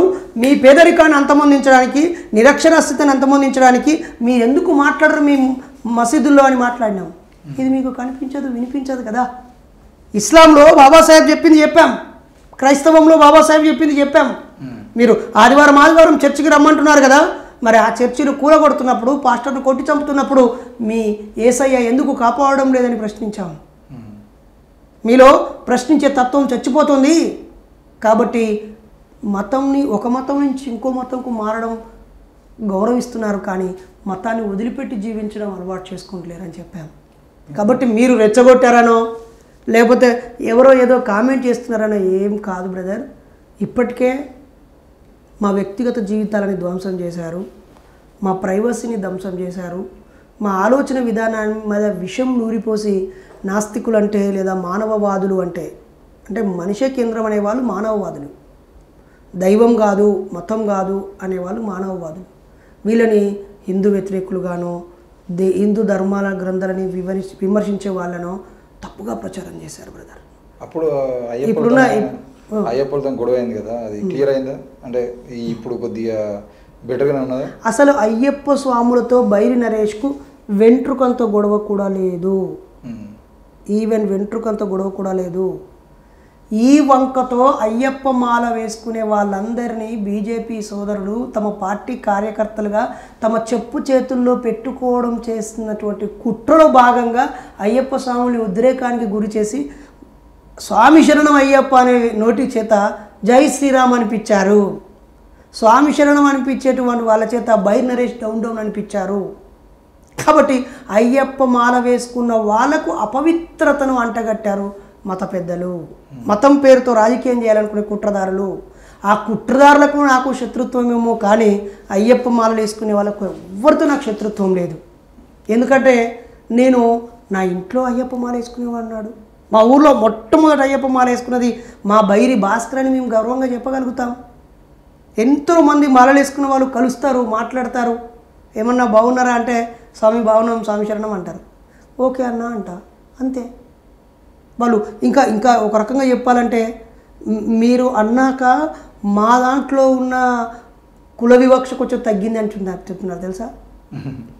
బైరి నరేష్ అయ్యప్ప ఇన్సిడెంట్కు ముందు అయ్యప్ప స్వామి మాలేసుకున్నటువంటి ఎస్సీ సోదరుల ఇంటికి మిగతా కులాలకు చెందినటువంటి సంపన్న కులాలు, దోపిడీ కులాలకు చెందినటువంటి ఏ అయ్యప్ప మాలదారుడు కూడా ఎస్సీలు మాల వేసిన ఇంటికి పోయినానికి వెళ్ళకపోయేదట. ఇప్పుడు అందరూ పోతున్నారట. ఇప్పుడు చాలామంది పోయి అన్న నీ వల్లనే అన్న నేను 5 ఏళ్ళ నుంచి మాలేసిన మా ఇంటికాడ పెడితే ఎవరు రాలేదు మా ఇంటికి. కానీ ఇప్పుడు రెడ్డోళ్ళు వచ్చారు, కమ్మోళ్ళు, కాపులు వచ్చారు, దొరోళ్ళు వచ్చారు, అందరు వచ్చారు అన్న మా ఇంటికి. అయితే పడిపోయి అంటే మా వల్ల అయ్యప్ప మాల వేసిన వాళ్ళకి లాభం జరుగుతుంది. తర్వాత వాళ్ళలో వాళ్ళకి ఏదైనా రూల్ తప్పి మాట్లాడితే అందుకే రా బైర్ నరేష్ గారు మనల్ని తిడతాడు, అట్లా కూడా పనికొస్తున్నావు. అంటే వాళ్ళలో ఎవరైనా పొరపాటు చేస్తే నీలాంటి వాళ్ళు ఇట్లా పొరపాటు చేయడం వల్లనే బైర్ నరేష్ లాంటి వాళ్ళు మనల్ని విమర్శిస్తూ ప్రశ్నిస్తున్నారు అని వాళ్ళని వాళ్ళు సరి చేసుకోవడానికి ఉపయోగపడుతుంది, ఒక టూల్గా ఉపయోగపడుతున్నాం. అలాగే చాలామంది ఆలోచిస్తున్నారు. నాతో పరిచయమైన చాలామంది నేను ఇన్నిసార్లు మాలేసిన నేను వదిలేస్తున్న వాళ్ళు కోకొల్లలుగా ఉన్నారు. అయినా ఇప్పటికీ కూడా అక్కడక్కడ మాలలు వేసిన వాళ్ళ ఇళ్ళలోకి ఇతర కులాల వాళ్ళు కుల ఫీలింగ్ పెట్టుకొని మాలలో ఉన్నాననే భక్తిని ప్రదర్శించకుండా కుల స్వభావాన్ని ప్రదర్శించే వాళ్ళు కూడా ఉన్నారు. వాళ్ళని మార్చే పరిస్థితులు ఉండవు. కాబట్టి అయ్యప్ప స్వాములకి నాకు ఏ గొడవ లేదు, ఓకేనా. హనుమాన్ మాలదారులకి నాకు గొడవ లేదు. అలాగే మాలలు వేసుకున్న ప్రతిసారి మాత్రం బైర్ నరేష్ గుర్తు చేయడం పరిస్థితులు మాత్రం అప్పుడు తీసుకొచ్చారు. ఆ విషయం పక్కన పెడితే ఈ మధ్యకాలంలో మీరు మీ వేషము ఇవన్నీ చూస్తే అంటే సైకాలజిస్ట్ నరేష్ కాస్త సైకో నరేష్గా ఈ గడ్డము మీసాలు పెంచి మొత్తం హెయిర్స్ అంతా పెంచి ఓ బ్యాగ్ వేసుకొని ఏంది అంత సైకోలాగా చేస్తున్నాడు, ఆ కటింగ్ చేసుకునేటానికి ఆ గడ్డము అవన్నీ తీసుకోవడానికి కూడా టైం ఉండలేదు అన్నట్టుగా చాలామంది కామెంట్లు చేస్తున్నారు. దానికి మీ సమాధానం ఏంటి? ఇది నా పర్సనల్ కొత్త విషయంలా కనబడుతుంది కదా. ఇప్పుడు ఈ సమాజంలో బర్నింగ్ టాపిక్స్ కోకొల్లలుగా ఉన్నాయి. చదవాల్సిన పుస్తకాలు నా లైబ్రరీలో ఆల్రెడీ 3000 ఉన్నాయి. ఈ మధ్య 200-300 పుస్తకాలు వచ్చి చేరాయి. నాకు చదవడానికి టైం సరిపోవట్లేదు, ప్రయాణించడానికి టైం సరిపోవట్లేదు, ప్రసంగించడానికి టైం సరిపోవట్లేదు. నా వాట్సాప్లో వచ్చిన వాటికి రిప్లైలు ఇవ్వలేకపోతున్నాను, యూట్యూబ్లో వచ్చిన కామెంట్లు చదవలేకపోతున్నాను రిప్లై. ఇంత పని ఒత్తిడిలో నేను మీసాలు ట్రిమ్ చేసుకున్నానా, గడ్డం గీక్కున్నానా, నా జుట్టు సరిగ్గా ఉందా లేదా అనే దానికి నేను ఎక్కువ ప్రియారిటీ ఇవ్వట్లేదు. మోర్ ఓవర్ ఊకే రొటీన్గా ఒకే రకంగా ఎందుకు ఉండాలి. ఇలా పాస్పోర్ట్ దిగినా, అందుకే రీసెంట్ పాస్పోర్ట్ అని అడుగుతారు కదా, ఎక్కడ అప్లై చేసినా. ఎందుకు ఎప్పటికి ఒకే స్ట్రక్చర్ ఉంటుందా? ఉండదు కదా. ఒక్కొక్కరు ఒక్కొక్క రకంగా పెంచుకుంటారు. ఇది నా గడ్డం దేనికి అడ్డం కాదు కాబట్టి పెంచుతున్నా. ఒకవేళ దీనివల్ల అడ్డం అవుతుందని అనుకున్నప్పుడు తొలగించుకుంటా. అప్పుడు అంటే కేసులు అయినాయి కదా, చాలా కేసులు. అంటే అన్ని మండల కేంద్రాలు దాదాపు మీ మీద కంప్లైంట్ ఇచ్చారు, ఎక్కడో ఒక దగ్గర తప్ప. దాదాపు 1100 పైచులకు కేసులు 2 తెలుగు రాష్ట్రాల్లో. ఆ కేసులన్నీ కొట్టుడు పోయినాయి. ఇప్పుడు ఒకటి బ్రదర్, అప్పుడు ఆవేశంలో ఉన్నప్పుడు వెళ్ళి ఒక కాగితం రాశాడు పడేసేళ్ళు. అదేదో ఒక ఘన విజయం లాగా ధర్మాన్ని కాపాడుతున్నట్టుగా ఫీల్ అయిపోయి నరేష్ను శిక్షించాలి అనే కోణంలో ఉన్నారు తప్ప తమను తాము మాల వేసుకోవడానికి కారణం ఏంటి, మాల వేసుకున్నాక వేసుకోకపోవడానికి గల కారణం ఏంటి, అసలు మిగతా ప్రజలందరినీ మన మతం పట్ల ఉన్నతమైన భావం కలిగించడానికి ఎంతో ఉన్నత జీవన విధానాన్ని అనుసరిస్తున్నాము. మన మాట తీరు ఎలా ఉంది, మన ప్రవర్తన ఎలా ఉంది, మన జీవన విధానం ఎలా ఉంది, ప్రజల్ని ఏకం చేయడానికి, గొప్పగా జీవించడానికి మనం చూపించే మార్గాలు ఎంత ఉన్నతంగా ఉన్నాయనేది ఆలోచించకుండా రెచ్చగొట్టగానే ఆయా ప్రాంతాల్లో లెటర్స్ ఇచ్చి పడేశారు. పోలీసు వారందరూ దాన్ని 0 FIR లాగా రకరకాల రూపాల్లో వాటిని పెట్టుకున్నారు. అందులో ఒక 20 వరకు కేసు ఫైల్ అయ్యాయి. కొన్ని పీటీ వారెంట్లు వచ్చాయి, కొన్నిటికి స్టేషన్లకు బెయిల్ ఇచ్చారు, కొన్ని చోట్ల కేసు ట్రయల్కి వెళ్ళాయి, ఛార్జ్ షీట్లు వేశారు, కొన్ని చోట్ల ఆయా దశలో ఆయా స్టేషన్లకి వెళ్ళాల్సిన పరిస్థితి వచ్చింది. తర్వాత ఆయా కోర్టులకు మారిపోయాయి. అక్కడున్న న్యాయవాదులు చాలామంది ఆయా ప్రాంతాల్లో ఉన్నవారు, నాలాంటి ఆలోచనతో ఉన్నవాళ్ళు వాటిని హ్యాండిల్ చేశారు. మానవ హక్కుల సంఘం నుంచి సురేష్ సార్ మెయిన్ లీడ్ తీసుకున్నాడు. హైకోర్టులో నేను క్వాష్ పిటిషన్ వేశాను. వీటన్నిటిని క్లబ్ చేయండి అని చెప్పి డీజీపీ గారికి ఆ స్టేషన్లో ఉన్న వాటన్నిటిని తొలగించండి ఒక డైరెక్షన్ ఇచ్చారు. అలాగే నన్ను దాడి చేయడానికి ఉసుగొల్పిన వాళ్ళపైన కూడా ఎంక్వైరీకి అది జడ్జిమెంట్ ఇచ్చారు, ఆదేశం ఇచ్చారు. అలాగే మోరోవర్ నాకు గన్ లైసెన్స్ సంబంధించిన ప్రాసెస్ చేసి ఒక రక్షణ ఇచ్చారు గన్ లైసెన్స్కి. ఇలా అన్నీ ఒక్కొక్కటి జరుగుతూ వచ్చాయి. ఇప్పుడు మాత్రం అతి కొద్ది రోజుల్లోనే ఇవన్నీ పోతాయి. మళ్ళీ మనం టీవీ ఛానళ్ళ ముందు కూర్చున్నా, లేకపోతే మీరు అన్నట్టుగా మళ్ళీ ఆయా సందర్భాల్లో వీడియోలు చేసిన నచ్చని వాళ్ళు అదే పనిగా మన పనికి అడ్డుపడుతున్నారని ఆ పనులని పక్కకు పెట్టేశాం. ఇప్పుడు నా గొంతు ఎంతోమంది 100 గొంతులు వినిపిస్తున్నాయి కదా, 1000 గొంతులు ప్రశ్నిస్తున్నాయి కదా. అప్పుడంటే ఒక భయ నరేష్ గొంతును ఆపేస్తే సరిపోద్ది అనుకున్నారు. తనను బంధించి జైల్లో పెడితే విజయం సాధించారని విర్రవీగారు. ఇప్పుడు 100 గొంతులు 1000 గొంతులు గొంతెత్తి ప్రశ్నిస్తున్నాయి.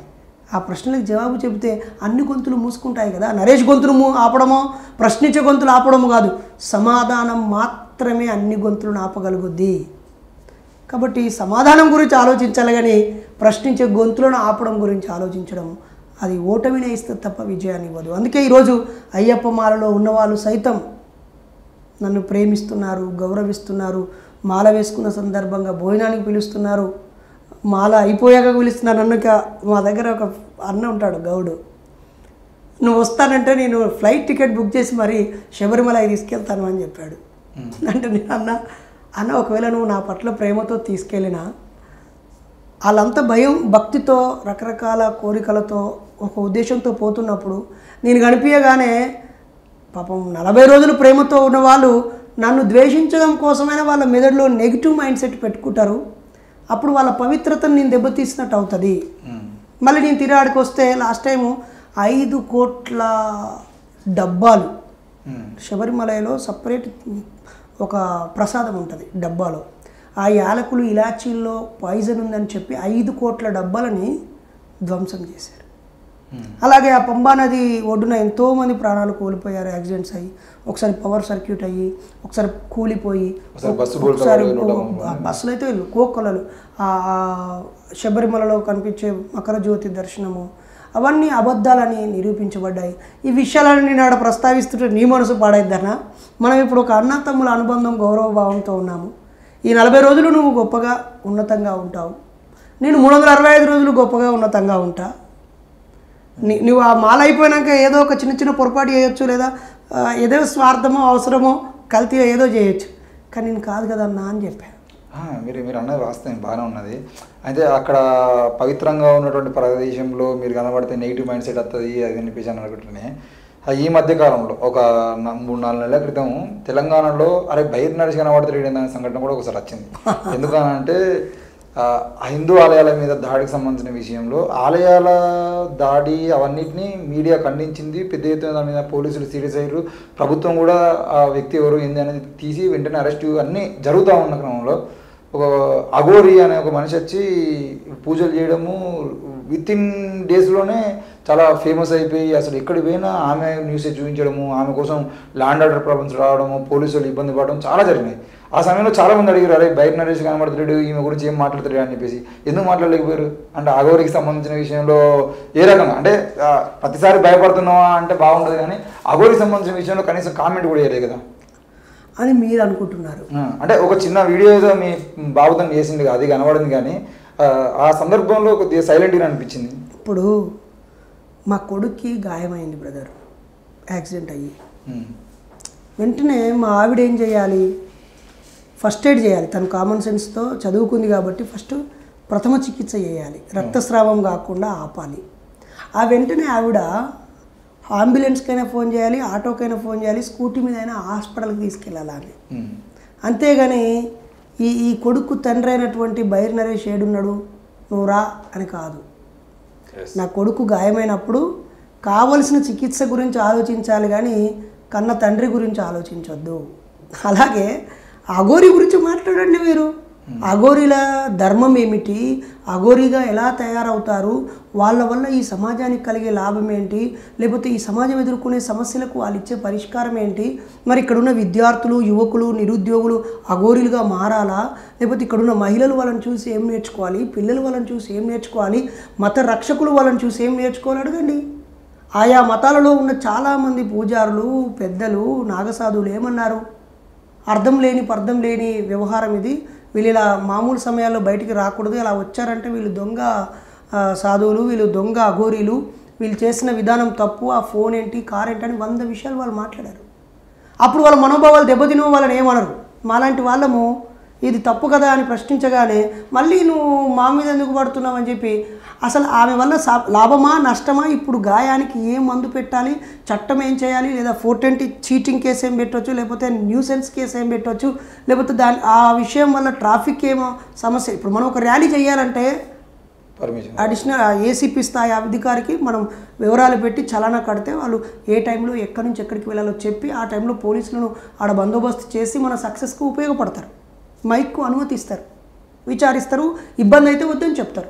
ఇప్పుడు ఈరోజు ఉన్న పలంగా ఇప్పటికిప్పుడు ఇక్కడికి ముఖ్యమంత్రి రేవంత్ రెడ్డి గారు వస్తానంటే రావడానికి వీలు లేదు. ఖచ్చితంగా ఇక్కడి పోలీస్ ఆఫీసర్లను సంప్రదించి అక్కడి వాతావరణం ఓకేనా, నేను రావచ్చా అని అడిగి మరీ వస్తారు. ఒకవేళ ఇది సున్నితమైన ప్రదేశం మీరు రాకండి అని ముఖ్యమంత్రి గారికి ఇక్కడున్న ఇంటెలిజెన్స్ అధికారులు చెప్పగానే ఆయన తన ప్రయాణాన్ని కూడా రద్దు చేసుకుంటాడు. ఈవెన్ ముఖ్యమంత్రి రద్దు చేసుకుంటాడు. ప్రధానమంత్రి కూడా పంజాబ్లో రైతులు రోడ్డు మీద నిలబెట్టారా లేదా? కాబట్టి ఒక పోలీస్ వ్యవస్థను ఏర్పాటు చేసుకున్నాం ఈ సమాజాన్ని కంట్రోల్ చేయడానికి, లా అండ్ ఆర్డర్ కంట్రోల్ చేయడానికి, మన బతుకులు సజావిగా సాగడానికి, మన పనులు మనం చేసుకుంటూ మన అందరి పనులు చేయడానికి పోలీసు వాళ్ళని పెట్టాము. మరి వాళ్ళని ఇబ్బంది పెట్టినటువంటి ఆవిడ గురించి నేను మాట్లాడకపోతే జరిగిన నష్టం ఏమున్నది? నేను మాట్లాడలేదు, ఏం నష్టం జరిగింది? నేను మాట్లాడడం వల్ల నాకు నష్టము, నాలాంటి ఆలోచనతో ఉన్న వాళ్ళకు నష్టమే తప్ప లాభం లేనప్పుడు నేను ఎందుకు మాట్లాడాలి? ఆ విషయాలు పూర్తిగా తెలిసినటువంటి బోలెడంతమంది పూజారులు మాట్లాడారు, సరిపోయింది. అందులో ఉన్నటువంటి లోపాల గురించి వాళ్ళు మాట్లాడారు, సరిపోయింది. మీకు ఆ విషయం తెలుసా? ఆవిడ కాదు ఆయన అనే ఫస్ట్ చెప్పిన విషయం ఈమె. అదే మంచిర్యాల జిల్లా, అదే బెల్లంపల్లి నియోజకవర్గం, అదే నెన్నెలకు చెందినటువంటి మా కార్యకర్తనే ఆమె కాదు, పలానా శ్రీనివాస్ సంగతి ఏంటి అనే విషయము పూర్తి డీటెయిల్స్ సమాజానికి ఇచ్చింది మేమే. ఈవెన్ అక్కడి స్థానిక మండల జర్నలిస్టులకు కూడా తెలియకముందు మాకు తెలుసు. ఎందుకంటే 30,000 మంది మా సభ్యులు, కార్యకర్తలు అన్ని గ్రామాలలో ఉన్నారు. ఇప్పుడు మీరు అనే ప్రతి విషయం గురించి ఆయా ఫేమస్ ఛానల్లో స్ట్రీమింగ్ అవుతుంటే మీకు తెలుస్తుందేమో, కానీ అది మీడియా దాకా రాకముందే మాకు తెలుస్తుంది బ్రదర్. అఘోరీ వ్యవహారము ఇంటెలిజెన్సీ నడిపిస్తారు అన్నట్టు. ఇంటెలిజెన్సీ కాదు, ట్రూ పబ్లిక్ రిలేషన్స్. వాళ్ళైతే అక్యురసీ చెప్పగలుగుతారు కదా. మీకు మీ యాజమాన్యం చేతిలో మీరు కీలు బొమ్మలు కావచ్చు, లేదా వాళ్ళ మతభావాలకు మీరు ప్రతిరూపాలు కావచ్చు, లేదా కుల గజ్జికి మీరు ప్రతిరూపాలు కావచ్చు. మేము కాదు కదా. ఒక చోట కులం పేరుతోనే దాడి జరిగిందంటారు, తీరాడికి వెళ్తే ఆడ భూమి తగాదా ఉంటుంది. ఒక చోట మూఢనమ్మకాలతోటే మనిషిని చంపారంటారు, కానీ తీరాడికి వెళ్తే ఆడ వేరే ఇంకో నాన్ సెన్స్ థింగ్ ఒకటి కారణమవుతుంది. ఒక మనిషి చంపబడతాడు, వాడు ఇల్లీగల్ అటాచ్మెంట్ వల్ల చంపబడతాడు, వాడిని హీరోని చేయడం కోసం ప్రముఖులు పత్రికలు రకరకాలుగా చూపిస్తారు. కాబట్టి మీరు చూపించినవో పత్రికలో రాసినవో నమ్మి ఎమోషన్కి గురై మా భావాల్ని కక్కాల్సిన అవసరం మాకు లేదు. ఈ రాష్ట్రంలో ఆలయాల మీద దాడులు జరుగుతున్నాయి కదా, అంటే ఆలయాలకు సంబంధించిన విషయంలో ఆ దేవుడు అంటే ఒక నమ్మకం ఉన్నప్పుడు ఆ నమ్మకాల మీద దెబ్బతీయడం కోసం ఆలయాల మీద దాడి జరగడం అనేది మీరు ఖండిస్తారా? ఒకటి. రెండవది, వాటి వెనకాల ఈ నాస్తికులు కానీ లేదంటే ఈ రకంగా ప్రజల్ని రెచ్చగొట్టేటువంటి కొంతమంది వాళ్ళ స్పీచ్లు కానీ ఏమైనా పనికొస్తాయా? మీరు ఒక మంచి వ్యాలిడ్ ప్రశ్న అడిగారు brother, thank you so much. నేను అంటున్నాను, ఒక మక్కా మసీదులో బాంబులు పెట్టాడు ఎవడు అని అంటే పలానా సంఘం పలానా బ్యాక్గ్రౌండ్ అని తెలుస్తుంది.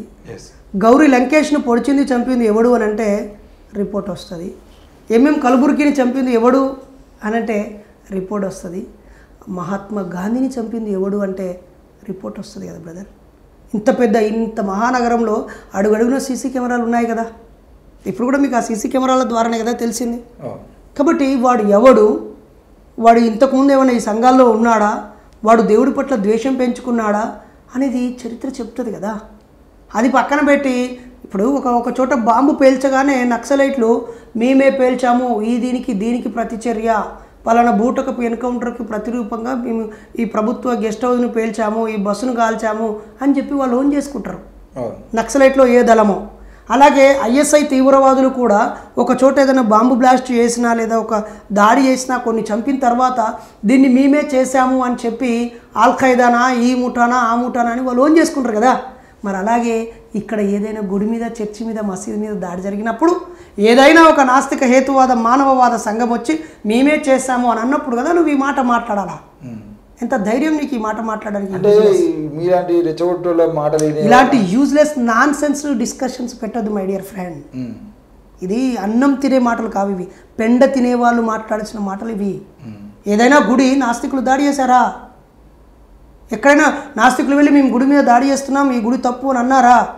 అరే నాయన, సుప్రీంకోర్టు చెప్పిందిరా బాబు, పబ్లిక్ ప్లేసుల్లో ఉన్నటువంటి ఆలయాలు నిర్మించొద్దని, పబ్లిక్ ప్లేసుల్లో ఉన్నటువంటి ఆటంకంగా ఉన్న ఆలయాలు తొలగించాలని. ఈవెన్ గుజరాత్ రాష్ట్రానికి నరేంద్ర మోడీ గారు ముఖ్యమంత్రిగా ఉన్నప్పుడు 1400 ఆలయాలను సగౌరవంగా తొలగించి మత పెద్దలను ఒప్పించి మంచి ప్రత్యేక ప్రశాంత వాతావరణంలో ఒకే చోట 100 గుడులు నిర్మించి అన్ని రకాల దేవుళ్ళకు విగ్రహాలు పెట్టించి ఒక ప్రత్యేకమైనటువంటి టెంపుల్ సిటీస్ని నిర్మించారు బ్రదర్. అలా పెట్టుకోవడం తప్పు కాదు కదా. ఆ స్వేచ్ఛ ఉంది. భారతదేశంలో ప్రాథమిక హక్కుల్లో మత స్వాతంత్రపు హక్కు, మతాన్ని ప్రచారం చేసుకునే హక్కు, నచ్చిన దేవుని మొక్కుకునే హక్కు ఉంది కదా. ఆ హక్కుల కోసం కూడా మేము నిలబడే మనుషులమే కదా. నాస్తికులు ముఖ్యమంత్రులు కాలేదా? నాస్తికులు ఎమ్మెల్యేలు కాలేదా? ఎంపీలు కాలేదా? మంత్రులు కాలేదా? ఆయా సర్పంచులు కాలేదా? అయినంత మాత్రాన ఆయా గ్రామ పంచాయతీ పరిధిలో ఉన్నటువంటి గుడిని కూల్చిన నాస్తిక సర్పంచులు ఉన్నారా? నాస్తికత్వం అంటే మానవత్వం బ్రదర్, సమానత్వం బ్రదర్. కాబట్టి శాస్త్రీయంగా ఆలోచించే వాళ్ళు తప్ప అజ్ఞానంతో మేము ప్రశ్నిస్తామేమో, లోపాలను ఎత్తి చూపిస్తామేమో, విమర్శిస్తామేమో, సందర్భాన్ని బట్టి సటైర్ వేస్తామేమో. ఇదంతా కూడా భావ ప్రకటనల స్వేచ్ఛలో భాగమే, భావ వ్యక్తీకరణలో భాగమే. కాబట్టి ఫ్రీడమ్ ఆఫ్ ఎక్స్ప్రెషన్ ఉంది, దాన్ని మర్చిపోతే ఎలా బ్రదర్? ఎక్కడ ఏ గుడిని ఏ నాస్తికుడు కూల్చిన చరిత్ర లేదు. ఇప్పటివరకు మతం పేరుతో జరిగిన దాడులన్నీ ఏదో ఒక మతం వాడు చేసిన వాడు అయి ఉంటాడు, కానీ నాస్తికుడు అయి ఉన్నాడు. అయినా గుడిని కూలిస్తే దేవుడు పోతాడా? ప్రజల్ని ఆలోచింపజేస్తే పోతాడు కదా. ప్రజల్ని చైతన్యం చేయాలనేది మా ఉద్దేశం తప్ప ఆలయాలను కూల్చాలనేది మా ఉద్దేశం ఎలా అవుతుంది? అలా చేస్తే ప్రజలకు మేము దూరం అవుతాం కదా. ఇప్పటికే అయ్యప్ప స్వామి ఇన్సిడెంట్స్ను బీజేపీలో ఉన్నటువంటి కుట్రదారులు, పాపం బీజేపీలో కూడా కొంతమంది మంచి వాళ్ళు ఉండవచ్చేమో, అందులో ఉన్న నీచ నికృష్టపు ఎదవల మైండ్లో పెరిగినటువంటి ఒక దుష్ట ఆలోచన వల్ల నన్ను శత్రువుగా చూపించారు కదా. అయినా అయ్యప్ప స్వామిని విమర్శిస్తేనో 199 మంది కొన్ని గ్రామాలలో హిందువులే ఉన్నప్పుడు వాళ్ళని అవమానిస్తేనో మార్పు ఎలా వస్తుంది? గుడిని తొలగిస్తే 100 గుడులు పుట్టుకొస్తాయి. పెరియార్ ఇవి రామస్వామి నీకు తెలుసో లేదో, తమిళనాడులో టెంపుల్ సిటీ తెలుసా? అది టెంపుల్ స్టేట్ అంటే తమిళనాడు తెలుసా? మరి అక్కడే నాస్తికత్వానికి వీరుడు శూరుడుగా ప్రతిరూపంగా ఉన్న పెరియార్ ఉన్నాడు కదా. నిన్న నేను ఈ సమయానికి చాముండేశ్వరి దేవి ఆలయం దగ్గరలో ఉన్నాను, మదురైలో. తమిళనాడు మంచి మ్యాప్లో సెంటర్లో ఉంటుంది మదురై. అక్కడి బస్టాండ్ పేరేంటో తెలుసా నీకు? పెరియార్ బస్టాండ్. మధుర మీనాక్షి దేవాలయం గుర్తొస్తుంది. మధుర అనగానే మీనాక్షి టెంపుల్ గుర్తుకొస్తుంది. కానీ అక్కడ ఉన్నటువంటి అతిపెద్ద సిటీకి పెరియార్ పేరు ఉంటుంది. ఇక్కడ మహాత్మా గాంధీ బస్టాండ్ లేదా? ఉందా లేదా? ఉంది. అలాగే అక్కడ పెరియార్ బస్టాండ్కి టికెట్ తీసుకొని పెరియార్ పేరు పలకి అక్కడి నుంచి గుడికి వెళ్ళేటోళ్ళు ఉంటారు కదా. మరి పెరియార్ నాస్తికుడు అయ్యింది, ఒక గుడికి ఆలయ ధర్మకర్త కూడా అయ్యింది కదా. కాబట్టి దయచేసి నాస్తికులు గుళ్ళు కూల్చుతారనో, నాస్తికులు విగ్రహాలు ధ్వంసం చేస్తారనో ఎక్కడ ఉండదు. మీ మతాల ఆయా మతాలలో ఉన్న చెడ్డవాళ్ళు పరమత ద్వేషాన్ని బోధించడం వల్ల ఇతర మతాల వాళ్ళు ఒక్కో మతం మీద ఇబ్బంది పెట్టుకున్న సందర్భాలే ఉంటాయి తప్ప నాస్తికులు హేతువాదులు చేయరు. ఒకవేళ అలా ఎవడైనా ఒక పనికిమాలిన నాస్తికుడు చేస్తే మేమే ఖండిస్తాం, మాయా సంఘాల్లో నుంచి శాశ్వతంగా బహిష్కరిస్తాం.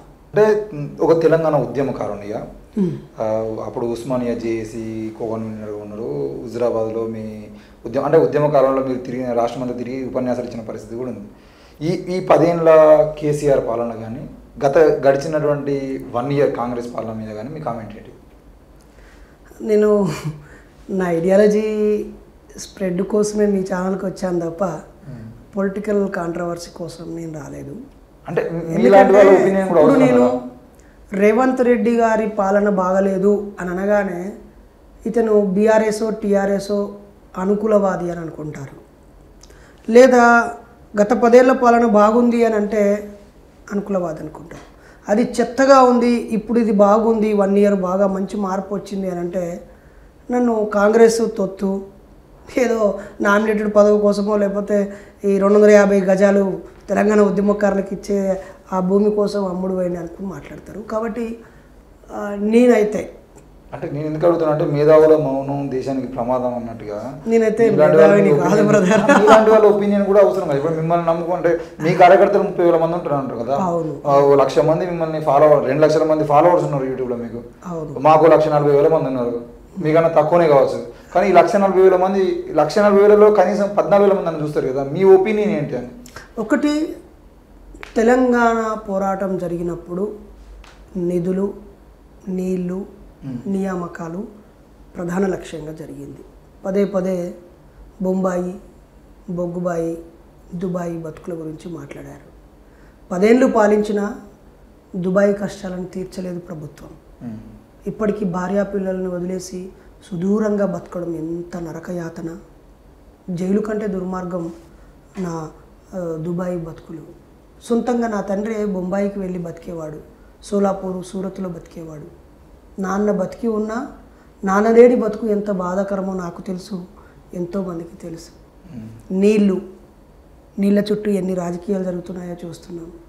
ఇంతవరకు కృష్ణా గోదావరి నీళ్ళపైన ఒక క్లారిటీ రాలేదు. 10 ఏళ్ళు విభజన జరిగిన విభజన ఎందుకోసం కోరుకున్నామో ఆ లక్ష్యాలు నెరవేరలేదు. ఏ ఆఫీసు మెట్లెక్కినా ఆంధ్ర వాళ్ళే కనిపిస్తున్నారన్న వాదనతో ఏ కంపెనీకి వెళ్ళినా మా వాళ్ళు అటెండర్లుగా ఉన్నారు, వాళ్ళే కంపెనీలని పడుకున్న పరిస్థితిలో కొన్ని 100 కంపెనీలు మూతబడ్డాయి, 1000 కంపెనీలు మూతబడ్డాయి. అనేక మంది ఉపాధి కోల్పోయారు బ్రదర్. అలాగే ఆంధ్ర వాళ్ళు వచ్చి దోచుకున్నారనుకున్నాము. ఈరోజు ఉత్తరాది రాష్ట్రాల నుంచి ప్రతి రైలు నిండుగా ఇటు వస్తుంది బ్రదర్. ఆ ప్రమాదం పొంచి ఉంది. ఇక్కడ మళ్ళీ ముల్కీ ఉద్యమం రాబోతుంది. ఇప్పుడు ఇంకా పెద్ద ప్రమాదంలోకి వెళ్ళాం. వ్యవసాయం సంక్షోభంలోకి వెళ్ళిపోయింది. ఒక 5 ఎకరాలు ఉన్న ఆసామి వ్యవసాయం చేస్తే మంచిగా కాలు మీద కాలేసుకొని బతుకుతాడనే కలలు కన్న వ్యక్తి ఈరోజు ఎంత చేసినా మిషన్లకి, పెస్టిసైడ్స్కి, ఆ తర్వాత రకరకాల సీడ్స్కి అన్ని పోను రైతే మిగులుతాడు. ఆఖరికి ప్రభుత్వమే కొంత కాంపన్సేషన్ కలిపి ఇచ్చే స్థాయికి దిగజారిపోయింది వ్యవసాయం. ఎంత దుర్మార్గం. తెలంగాణ ఉద్యమ సమయంలో అరే నాకు కొడుకున్నాడు, నా కొడుకు పెళ్లి చేస్తే నా కొడుకు కోడలు ఎడ వండుకోవాలి, మేము ఎడ వండుకోవాలని మాట్లాడినాం. డబుల్ బెడ్రూమ్ ఇల్లు అని ఏదేదో మాట్లాడారు. అది నిర్వర్తించలేదని ఆ ప్రభుత్వాన్ని దించిపడేసేది. మరి ఈ ప్రభుత్వం కార్యాచరణ ప్రకటించాలి కదా. విద్యా వ్యవస్థ పూర్తిగా చిన్న భిన్నం అయిపోయింది. దాని పునర్నిర్మాణం ఏడ జరిగింది? గురుకులాలను కొత్తగా నిర్మించినంత మాత్రాన చాలా ఫంక్షన్ హాల్లల్లా లేదా అంతకుముందు ఉన్న ఇతర ప్రైవేట్ ఇంజనీరింగ్ కాలేజీలల్లా లేకపోతే ఫంక్షన్ హాల్లల్లా లేకపోతే ప్రభుత్వ భవనాలల్లా ఎక్కడో కెనాల్ నిర్మించి డ్యాములు నిర్మించిన కాడ ఉన్నటువంటి ఖాళీ బంగ్లాలల్లో నడుస్తూ ఉన్నాయి హాస్టల్స్. అస్సలు పునాదులు వేసి విద్యా వ్యవస్థని మార్చిన దాఖలాలు లేవు. గౌరవ కేటీఆర్ గారి ప్రాంతంలోనో, కేసీఆర్ గారి గజ్వేల్లోనో, లేకపోతే సిద్దిపేట హరీష్ గారి దగ్గరనో, లేకపోతే ఈటన్ రాజేందర్ కమలాపూర్లోనో, ఇంకెక్కడో అక్కడక్కడక్కడక్కడ కొన్ని సముదాయాలుగా అన్ని స్కూళ్ళు హాస్టల్ ఉండొచ్చేమో, కానీ అది మొత్తం రాంగ్ వ్యవస్థ.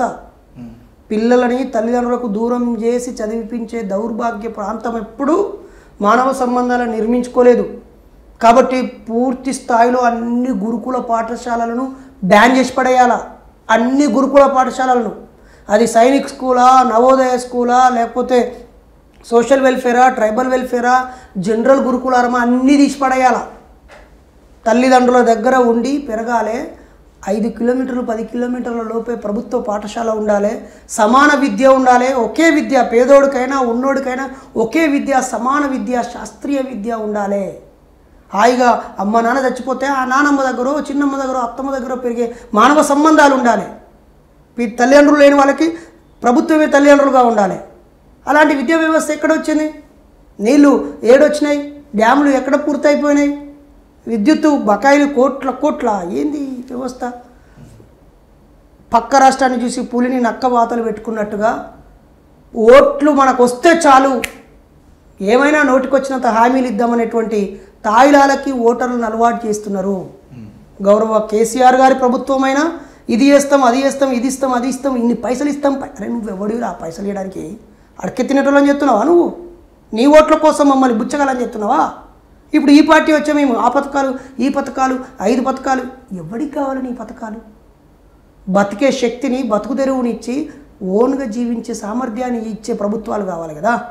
ఇవన్నీ పక్కన పెట్టి పథకాలు, ప్రభుత్వాలు, పాలనను పక్కకు పెట్టి, అభివృద్ధిని పక్కకు పెట్టి, ఈ వ్యవహారాలన్నీ పక్కకు పెట్టి చక్కగా అన్ని ఊర్లలో అన్నం వండేటువంటి హోటళ్ళు పెట్టి మీరు తినుర్రి పండురి అంటే అయిపోతుంది కదా. ఈ పథకాల తొక్కలో ఎందుకు? మనిషికి బతకడానికి తిండే కావాలి కదా. మంచిగా 4 జతల బట్టలు జైల్లో ఇస్తారు కదా, అట్లా అందరికీ 4 జతల బట్టలు ఇవ్వండి. అలాగే ఓటలు పెట్టి అందరూ ఫ్రీ. 5 రూపాయల భోజనం ఏంది తొక్కలోని? ఉన్న 10,000 గ్రామాలలో పెట్టుర్రి వంటశాలలు. మీరే ఇక రూపాయి కిలో బియ్యం నువ్విచ్చుడేంది, వాడు తీసుకొని దాన్ని వాడు అమ్ముకునుడేంది, బయట వారు పోసుకొని కుక్కలకు పెట్టుడేంది, ఇన్ని పథకాలు, ఈ పింఛనేంది, ఆ పింఛనేంది, ఈ పథకంకు రాయి ఏం అసలు డబ్బు ఎవడన్నా కనీసం నేను సంపాదించి ట్యాక్స్ పే చేస్తా అన్న తృప్తి కూడా లేదు. నేను కారు కొనుక్కున్నా, ట్యాక్స్ పే చేస్తున్నా, నేను పెట్రోల్ 110 రూపాయలు పెట్టుకున్నా, ఇలా 50 రూపాయలు ఈ ప్రభుత్వానికి ఇస్తున్నా, 60-70 రూపాయలు కేంద్రానికి రాష్ట్రానికి కలిపి నేను పనులు ఇస్తున్నా అంటే ఆ రోడ్డు మీద పొక్కలు పూడ్చేటోడు లేడు, డ్రైనేజీ క్లీన్గా లేదు, విద్యుత్ నీట్గా లేదు, గ్రామ పరిపాలన నీట్గా లేదు, ఏది సరిగా లేదు. అసలు అడ్మినిస్ట్రేటివ్ రీఫార్మ్స్ జరగట్లేదు, పొలిటికల్ థింకర్స్ రావట్లేదు, అడ్మినిస్ట్రేటివ్ థింకర్స్ రావట్లేదు, ప్రజలు కూడా సోషల్ థింకర్స్గా మారట్లేదు, పర్సనాలిటీ డెవలప్ అవ్వట్లేదు, సెల్ఫ్ సస్టైన్ గురించి ఆలోచించట్లేదు, ఉమ్మడి అవసరాల గురించి ఆలోచించట్లేదు. కులాల వారీగా, మతాల వారీగా, ప్రాంతాల వారీగా విభజించి వాళ్ళను ఓట్లుగా చూసి ముద్దకు ముద్ద ఓట్లు వస్తే చాలు, నేను గెలిస్తే చాలు, 4 లక్షలు 2 లక్షల కోట్లు 5 ఏళ్లకు 10 లక్షల కోట్లకు నేను నిర్ణయాధికారం అంటే నువ్వెంత ఆలోచించి ఉండాలి. కాబట్టి నేను గత 10 ఏళ్ల పాలనకైనా ఇప్పుడున్న రాష్ట్ర పాలకులకైనా ఒకటే కోరుతాను, కనీసం నీ పాలన ఇంకా ఇన్నేళ్ళు నీకు అధికారం ఇస్తే ఈ సమాజం ఎదుర్కొనే ఒక్క సమస్యను పరిష్కరిస్తావా? గౌరవ మోడీ గారికి 15 ఏళ్ళ అధికారం ఇచ్చినట్టే కదా. 15 ఏళ్ళు అంటే ఇంకా 6 ఏళ్ళ తర్వాత 15 ఏళ్ళు పూర్తవుతుంది కదా. ఈ 15 ఏళ్ళ పాలనలో ఈ దేశం స్వాతంత్ర కాలం నుంచి లేదా ఈ భారతదేశం ఏర్పడినప్పటి నుంచి లేదా ఈ మధ్యలోనైనా ఏ దేశంలోనైనా ఈ దేశంలో ఒక్క సమస్యను సమూలంగా పరిష్కరించిన చరిత్రతో వెళ్ళాలి కదా. 15 ఏళ్ళు ఒక ప్రధాని ఉంటే ఇంకా 5 ఏళ్ళు కూడా ఆయన ఇద్దరు కావచ్చు. ఒక 20 ఏళ్ళు నువ్వు ప్రధానమంత్రిగా ఈ దేశం మొత్తం పాలన నీకు ఇస్తే 100% అక్షరాస్యత సాధించని నువ్వు పనికిమాలిన ప్రధానివి అవుతావు కదా. లేదా అనారోగ్యం వస్తే నాకు ప్రభుత్వం ఉంది అనే ధీమా అయినప్పుడు నువ్వు పనికిమాలిన ప్రభుత్వమే అవుతావు కదా. లేదా కష్టపడి సంపాదించే డబ్బుల్ని చదువు కోసం పెట్టి తిండి లేకుండా సస్తున్నారు అంటే పనికిమాలిన ప్రభుత్వం అన్నట్టే కదా. చచ్చే ప్రతి చావు ప్రభుత్వాల ముఖం మీద ఉమ్మేయడం లాంటిదే. లేదా చచ్చే ప్రతి విద్యార్థి విద్యా వ్యవస్థను కాలుతో తన్నుతున్నాడు. ఈ పనికిమాలిన విద్యా వ్యవస్థ నాకు మానసిక ధైర్యాన్ని ఇవ్వలేదు, సమస్యను ఎదుర్కొనే సామర్థ్యాన్ని ఇవ్వలేదు, బతుకురని ఇవ్వలేదు, ఎలా బతకాలో నేర్పియాలని పనికిమాలిన ఈ విద్యా వ్యవస్థ వల్ల నేను చచ్చిపోతున్నానని విద్యా వ్యవస్థని తన్నుతూ చచ్చిపోతున్నాడు. చచ్చే రైతైనా, ఆత్మహత్య చేసుకునే ప్రతి వ్యక్తి అయినా, ప్రతి పేగులు మాడి ఆకలితో చచ్చే ప్రతి మనిషి జీవిత చావుకి పనికిమాలిన ప్రభుత్వాన్ని ఉమ్మేస్తూ చచ్చిపోవడమే.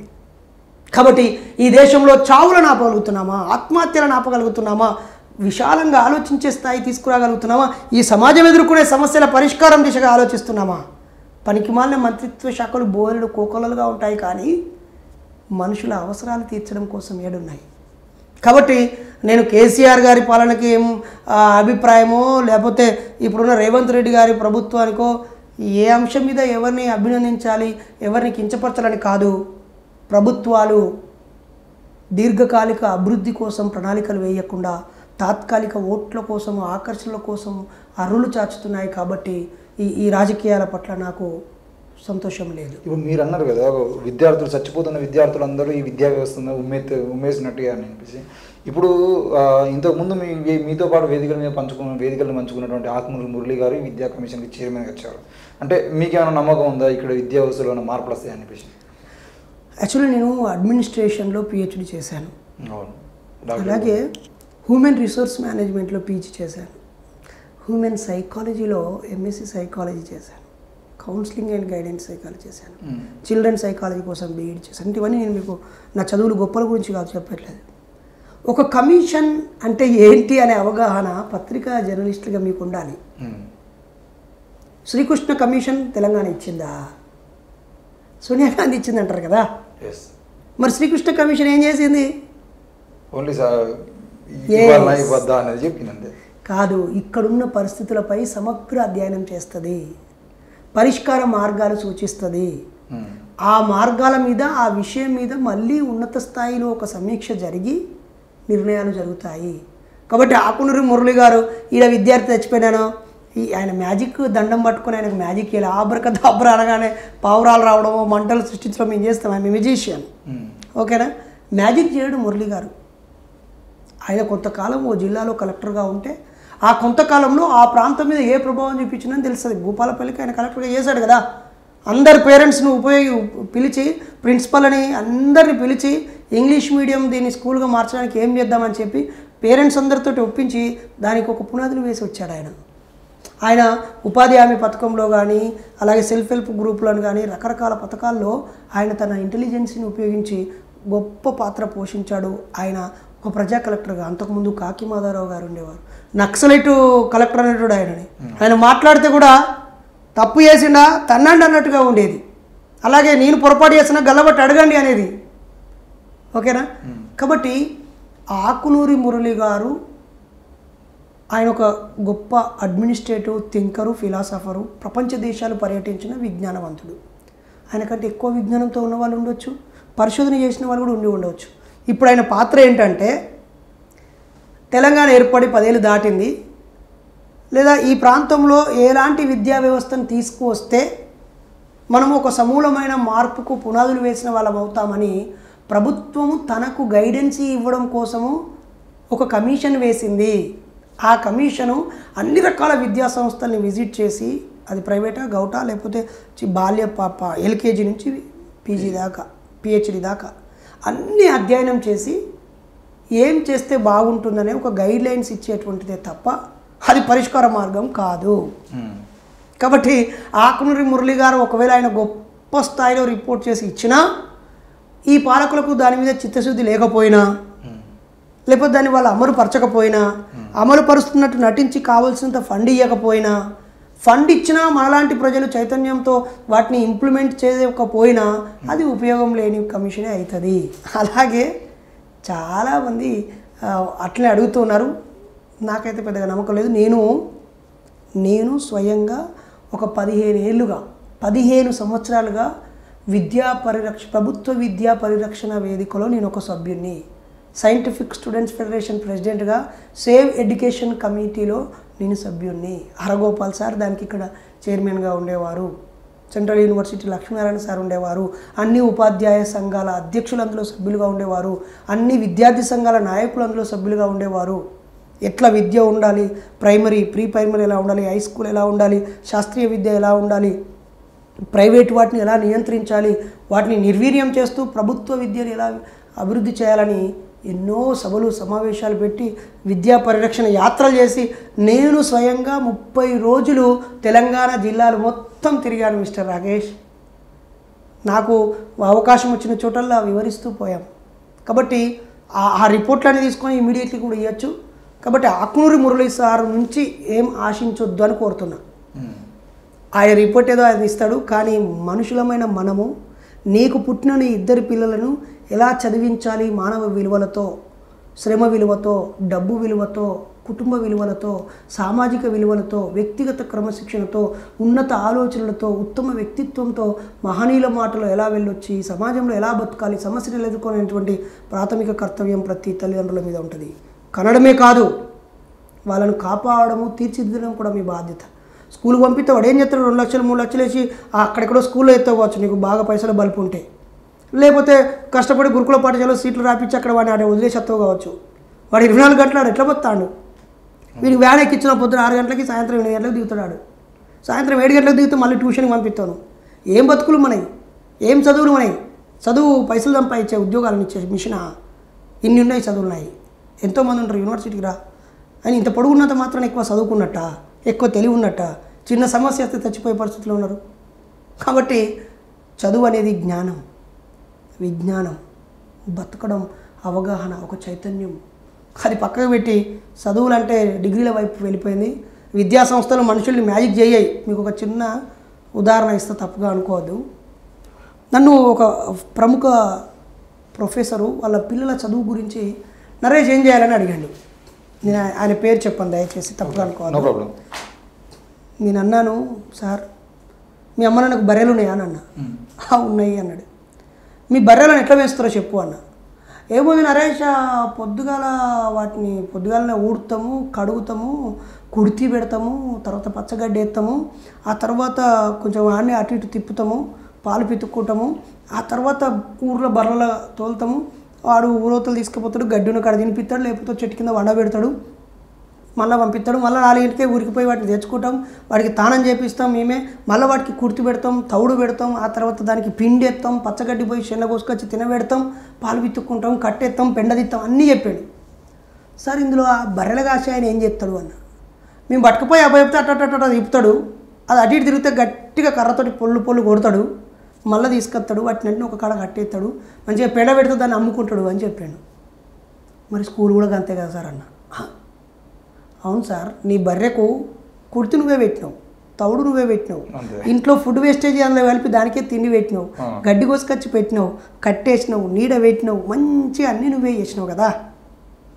కానీ దానికి ఒక్కకాడ ఉండకుండా కాలు సాపవడం కోసం అట్లా నడవాలని అటు పంపించి వచ్చినావు. అలాగే స్కూల్ కూడా 6 పీరియడ్లు ఉంటాయి, 35 నిమిషాలు చొప్పున. అంటే గట్టిగా వాడు 4 గంటలే చదువు నేర్చుకునేది, 20 గంటలు వాడు ఫ్రీగా ఉంటాడు, 4 గంటలే పాఠాలు వింటాడు. ఆ 4 గంటలు కూడా వినడు, మధ్యలో హోంవర్క్లోనో, చెక్కింగ్ అనో, క్లాస్ అనో, యూరిన్ బిల్లు, లంచ్ బిల్ అని ఉంటాడు. 20 గంటలు నీతో ఉంటాడు. కాబట్టి గుర్తుపెట్టాల్సింది నువ్వే, గడ్డి వేయాల్సింది నువ్వే, అన్నీ పెట్టుకోవాల్సింది నువ్వే. కాబట్టి పిల్లలతో తల్లిదండ్రులు సమయం గడపకుండా అంతా ఆ బర్రెలను కాసేటోడే చూసుకుంటాడంటే అది ఉత్తమ ముచ్చట. అది ఆ వయసు వాళ్ళు అలా వెళ్ళి వాళ్ళతో పాటు సావాసం చేసి ఒక స్నేహబంధము, ఒక స్కూల్ మెమోరీసు, ఆ టెక్నిక్స్. టీచరు ఇప్పుడు నువ్వు 6వ తరగతి 8వ తరగతి అయిపోయినాక చూసి చదవడం వచ్చు, రాయడం వచ్చు, చెప్పడం వచ్చు కదా. మరి మళ్ళీ కొత్తగా టీచర్ ఎందుకు ఇక నీకు? అంతే అంటారా?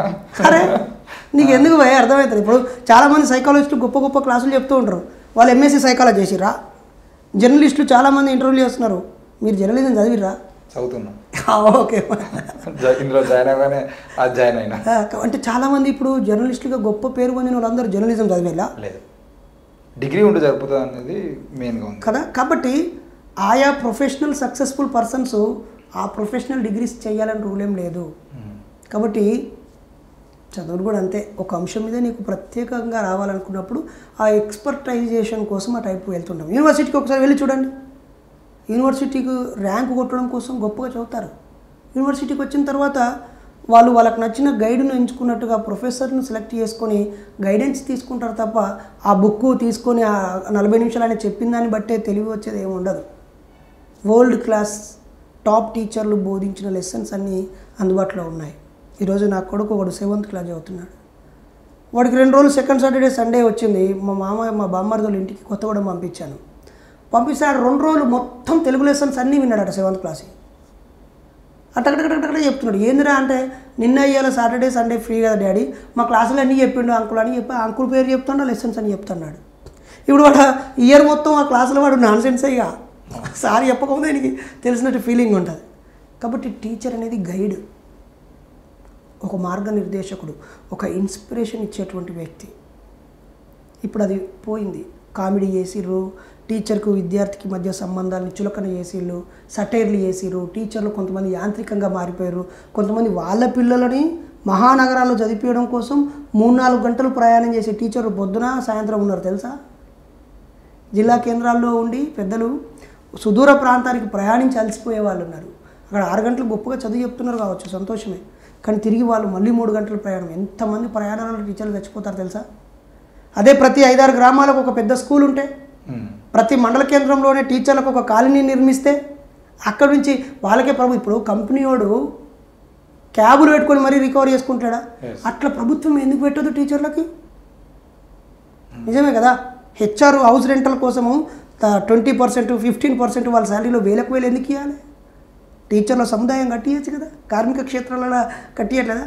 అస్సలు రీఫార్మ్స్ ఎవ్వడు ఆలోచిస్తలేడు. ఓకే అన్న. 30 అంటే మొదట్లో మనం చెప్పుకున్నట్టు 30 years ఇండస్ట్రీ 30 ఏళ్ళ నుండి పనిచేస్తున్నా అన్నట్టుగా గత కొన్ని రోజులుగా తెలంగాణ రాష్ట్రాల్లో జరుగుతున్నటువంటి ఒక ఉద్యమము 30 ఏళ్ళ ఉద్యమం, వర్గీకరణ ఉద్యమానికి సంబంధించిన విషయంలో. ఆ వర్గీకరణ వాదులేమో సామాజిక న్యాయం అంటున్నారు, వర్గీకరణ వ్యతిరేకంగా ఉన్న వాళ్ళేమో ఇది అంబేద్కర్ సూత్రాలకు వ్యతిరేకం అని మాట్లాడుతూ ఉన్నారు. మీరు అంటే వీళ్ళ 30 ఏళ్ళ పోరాటము, మీది 30 ఏళ్ళ జీవితం ఉద్యమంలో. మీరు ఏ కోణంలో చూస్తారు వర్గీకరణ అంశాన్ని? అంటే ఇక్కడ 2 వర్షాలు అనుకూలమా ప్రతికూలమా అని అడుగుతున్నా. అంటే ఇక్కడ డిఫికల్ట్ ఏంటంటే, నేను అవుట్ రైట్గా ఎవరెంతో వాళ్ళకంతా అనే దానికి కట్టుబడి ఉన్నా. మరి దీన్ని వర్గీకరణ అంటావా, సామాజిక న్యాయం అంటావా, లేకపోతే సెక్యులరిజం అంటావా, సామ్యవాదం అంటావా, నీ ఇష్టం. ఎవరెంతో వాళ్ళకంతా, ఇది తప్పెట్లా అవుద్ది? తమిళనాడులో 50% పైగా బీసీలకు రిజర్వేషన్ ఉంది. ఇక్కడ ఎందుకు ఉండొద్దు? 50% బీసీలకు ఎందుకు ఉండొద్దు? నువ్వు ఎస్సీ వర్గీకరణ గురించి అడిగితే నేను బీసీ గురించి చెప్తున్నాను. బీసీలకు అంతకంటే పెద్ద దుర్మార్గమైన అన్యాయం జరుగుతుంది కదా. మన బీసీ నాయకులు అప్పుడప్పుడు గొంతు దించుకొని అరుస్తూ ఉంటే కూడా ప్రజలు కనెక్ట్ కావట్లేదు, చాలా బాధ అనిపిస్తూ ఉంటుంది. వెళ్ళి మనం కూడా అందులో భాగస్వామ్యం కావాలని మనసంతా కొట్టుకుంటుంది. కానీ మనము కంటి డాక్టర్ కాబట్టి మన దగ్గరనే కంటి సమస్యతో బోల్డంతమంది పేషెంట్లు ఉన్నారు, వాళ్ళకి ఆపరేషన్ చేయాలి, కంటికి కళ్ళద్దాలు ఇవ్వాలి, కన్ను సెడి చేయాలనే పనిలో మనం ఉన్నాం. మనకు కిడ్నీ గురించి, లివర్ గురించి, హార్ట్ గురించి తెలిసినప్పటికీ మనం ఐ స్పెషలిస్ట్గా ఉన్నాం కాబట్టి ఈ సమస్యలే తీరట్లేదు. ఇక మిగతా వాటి గురించి ఏడుకోమంటాం. వర్గీకరణ మీద పాల్గొనడం కానీ, బీసీల మీద జరుగుతున్న పోరాటం కానీ, మహిళల మీద ఎన్నో జరుగుతున్నాయి కదా. కాబట్టి నేను మూఢనమ్మకాలు అనే అంశాన్ని, అన్ని కులాలు అన్ని మతాలు బాధపడుతున్నాయి కాబట్టి, సమాజం మొత్తం బాధపడుతుంది కాబట్టి, ఆ ఒక్క సమస్యకు పరిష్కారాన్ని చూపిన వాళ్ళం కావాలి. మనకంటే ముందు తరం వాళ్ళు, నేనే చూసినాను కదా, ముందు తరం వాళ్ళకి మనం వారసత్వం ఇచ్చిన వాళ్ళం కావాలి. రేపటి తరానికి మనం ఆదర్శం నిలవాలనే పనిలో ఉన్నాం.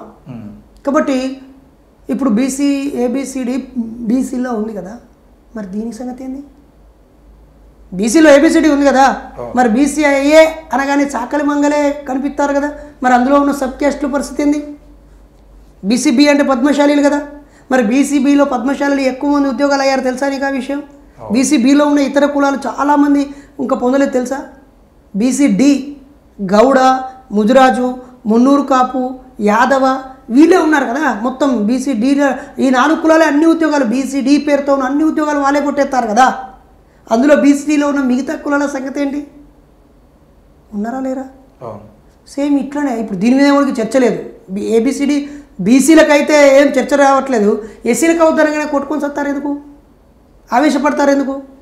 ఇప్పుడు మీకు గుర్తుందో లేదో, ఏబిసిడి వర్గీకరణ వ్యతిరేకించే వాళ్ళు ఏబిసిడి వర్గీకరణ వ్యతిరేకించట్లేదు, మాదిగ దండోరాను వ్యతిరేకించట్లేదు, కృష్ణమాదిగని వ్యతిరేకించట్లేదు. వాళ్ళు ఏమంటారంటే, ఇంతకుముందు ఎస్సీ అని ఈ గదిలో ఉద్యోగాలు వేస్తే ఎవడు బలం ఉన్నాడు వాడు గుంజుకున్నాడు, ఓకే. ఇప్పుడు దీన్ని 4 ముక్కలు చేసి 4 ముక్కలలో వేస్తే మళ్ళీ ఆయా ముక్కలో ఏలో ఉన్నటువంటి వాళ్ళలో ఆర్థికంగా స్థిరపడ్డ వాళ్ళు, రాజకీయంగా ఎదిగిన వాళ్ళు, విద్యలో ముందున్న వాళ్ళు వాళ్ళే గుంజుకుంటారు, బీలో ఉన్న వాళ్ళు వీళ్ళు గుంజుకుంటారు, సిలో ఉన్న వాళ్ళు వీళ్ళు గుంజుకుంటారు, డీలో ఉన్న వాళ్ళు వీళ్ళు గుంజుకుంటారు. ఇంతకాలము ఎస్సీ పేరుతో కొన్ని ఉద్యోగాలు వస్తే కాస్త మాల సామాజిక వర్గమే అత్యధిక ఉద్యోగాలు పొంది లాభం పొంది, ఇది పొందింది మనందరికీ అన్యాయం జరిగిందని మొత్తుకున్నాము. రేపు 4 భాగాలు అయితే మళ్ళీ ఇప్పుడు మాదిగా ఏ టీంలో అయితే ఉంటుందో ఆ టీంలో ఉన్న మిగతా కులాలన్నిటికీ అరే మన ఎస్సీ ఏ వర్గంలో ఓన్లీ మాదిగలే పొందుతున్నారా, మనకు రావట్లేదని మిగతా వాళ్ళందరూ ఇప్పుడు మాదిగలను శత్రువుగా చూస్తారు. బి వర్గంలో ఉన్న దాంట్లో మాలని శత్రువుగా చూస్తారు. సి వర్గంలో ఉన్న వాళ్ళలో దాంట్లో టాపర్ని. ఇంతకాలం ఒక మాలల్ని మాత్రమే ఎస్సీ దాంట్లో ఎక్కువ లాభం పొందిరని అన్ని కులాలు మాలలని ఆడిపోసుకున్నారు. రేపు 4 కులాలను ఆడిపోసుకోవడం మొదలవుతుంది.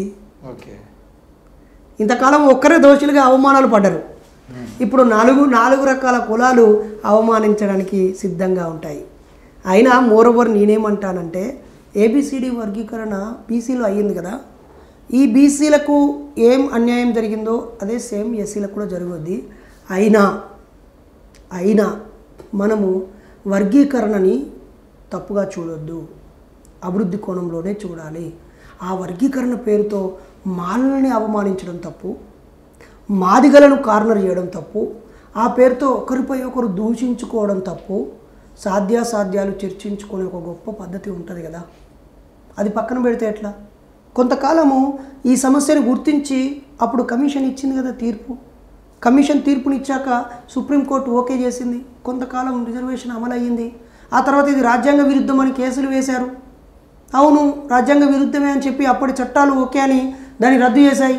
తర్వాత ఇన్ని సంవత్సరాలు సుదీర్ఘ పోరాటం చేసి అన్ని నివేదికలు ఆధారాలు వివరించి చట్టాలని కన్విన్స్ చేసి అక్కడ సుప్రీంకోర్టు న్యాయవాదులు ఒక గైడ్లైన్స్ ఇచ్చారు. దీని మీద పరిశీలన చేసి ఆయా రాష్ట్ర పరిస్థితుల రీత్యా మీరు చేసుకోవచ్చు అని. ఇది అప్పుడున్నటువంటి రాజ్యాంగం ఆర్టికల్ 340కి 341 342కు కూడా వర్తిస్తుంది కదా. రాష్ట్రపతి స్థాయి వ్యక్తి ఆ రాష్ట్రంలో ఎవరు బీసీ కేటగిరీలో ఉండాలి, ఎస్సీ కేటగిరీలో ఉండాలి, ఎస్టీ కేటగిరీలో ఉండాలని రాష్ట్రపతి నిర్ణయిస్తాడు ఒక కమిషన్ని. ఆ కమిషను ఈ ప్రాంతంలో ఇప్పుడు ఇక్కడ ఉన్నటువంటి చాకలి మంగలి సోదరులు వీళ్ళను బీసీలో చేర్చారు. తెలుగు రాష్ట్రంలో ఒరిస్సాకి వెళ్ళాను, నేను బరంపురంకు వెళ్ళాను, ఆ పెర్లాకెమ్ముండి వెళ్ళాను. అక్కడ వాళ్ళు ఎస్సీల జాబితాలో ఉన్నారు. ఇక్కడి యాదవులు బీసీ డీలో ఉన్నారు. పక్కన కర్ణాటకకు వెళ్ళాను, అక్కడ ఇదే పని చేసే వాళ్ళు ఎస్టీల జాబితాలో ఉన్నారు. ఇక్కడ ఉన్నటువంటి వెలమ దొరలు ఓసీలో ఉన్నారు. పక్కన ఆంధ్ర రాష్ట్రంలో అక్కడున్న దొరలు బీసీల్లో ఉన్నారు.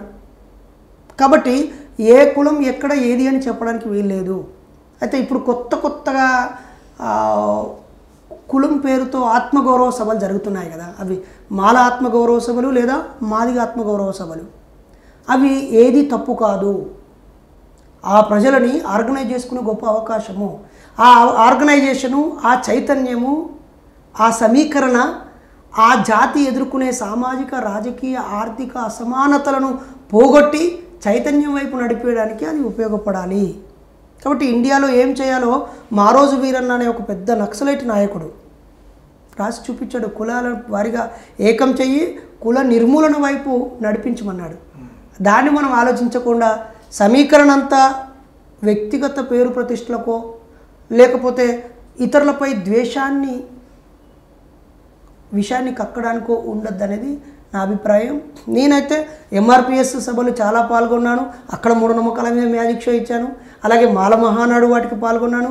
సమతా సైనిక దళ కార్యక్రమాల్లో పాల్గొన్నాను. ఉమ్మడిగా జరిగిన కార్యక్రమాల్లో పాల్గొన్నాను. కాబట్టి నేను మూఢనమ్మకాల స్పెషలిస్ట్ని. కాబట్టి ఇవి 4 ముక్కలైనా 46 ముక్కలైనా, అది డక్కరి అయినా యానాది అయినా సింధు అయినా ఇంకే కులమైనా, ఆ కులంలో ఉన్న ప్రజలకి మూఢనమ్మకాలు పోగొట్టాల్సి వచ్చినప్పుడు తప్పకుండా నా పాత్ర నేను పోషిస్తాను. ఒకవేళ నా మాటల ద్వారానే సుప్రీంకోర్టు రిజర్వేషన్స్ ఏమి ఇయ్యదు. రేపు ఒకవేళ ఇది తప్పే అయితే మా సోదరుల పోరాటంలో న్యాయం ఉంటే పరిశీలించి దీన్ని రద్దు చేస్తారు కావచ్చు. అది న్యాయ వ్యవస్థ చేతిలో ఉంది, లేదా ఆ సమస్యతో బాధపడే వాళ్ళ మనసులో ఉంది. నేను నిజంగా మాలా కాదు, మాదిగా కాదు, కాకపోతే నాకు వాళ్ళే నాకు రక్షకులు, వాళ్ళే నా ఆప్తులు, నన్ను ఆదరించే వాళ్ళు వేరు నేను వేరు కాదు. నేను కూడా దళితునే, పీడనకు దోపిడీకి గురైన వ్యక్తినే. ఓకేనా?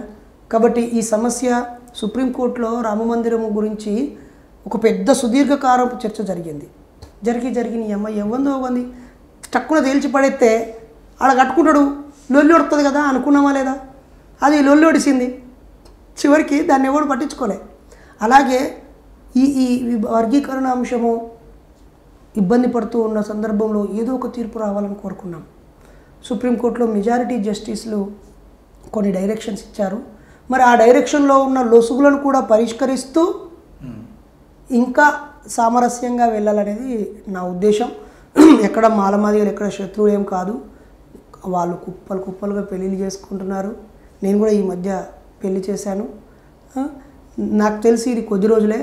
ఇది వీళ్ళకి సంబంధం లేని వాళ్ళు వీళ్ళు తగులు ఆడుకుంటున్నట్టుగా చిత్రీకరించి సమాజం నుంచి వేరు చేసే ప్రయత్నం చేస్తున్నారు. అద్భుతమైన మాల నాయకత్వము, అద్భుతమైన మాదిగ నాయకత్వము, మొత్తం సమాజానికి నాయకత్వం వహించాల్సిన వారిని కుల నాయకులుగా చిత్రీకరించే కుట్ర కూడా జరుగుతుంది. 2-3% ఉన్నటువంటి కొన్ని కులాలు మొత్తం సమాజానికి నాయకులుగా నాయకత్వం ఉండొచ్చు, కానీ 20% ఉన్నటువంటి మాల మాదిగల్లో నుంచి మొత్తం సమాజానికి నాయకత్వం ఉండకూడదా? కాబట్టి మాదిగాని మెడకేసుకునేటోళ్ళు, మాలాని మెడకేసుకునేటోళ్ళు కేవలం దానికే పరిమితం అయితే మాత్రం నా దృష్టిలో వాళ్ళు కూడా ద్రోహులే. ఓకే అన్న, అంటే ఇంతకుముందు ఒక జంటకు పెళ్లి చేసిన ముచ్చటొచ్చింది కాబట్టి కులాంతర వివాహాలు, మతాంతర వివాహాలు చేసుకుంటూ ఈ మధ్యకాలంలో చాలామంది తల్లిదండ్రులకు మీరు శత్రువుగా మారుతారు అనే విషయం మా దృష్టికి వచ్చింది.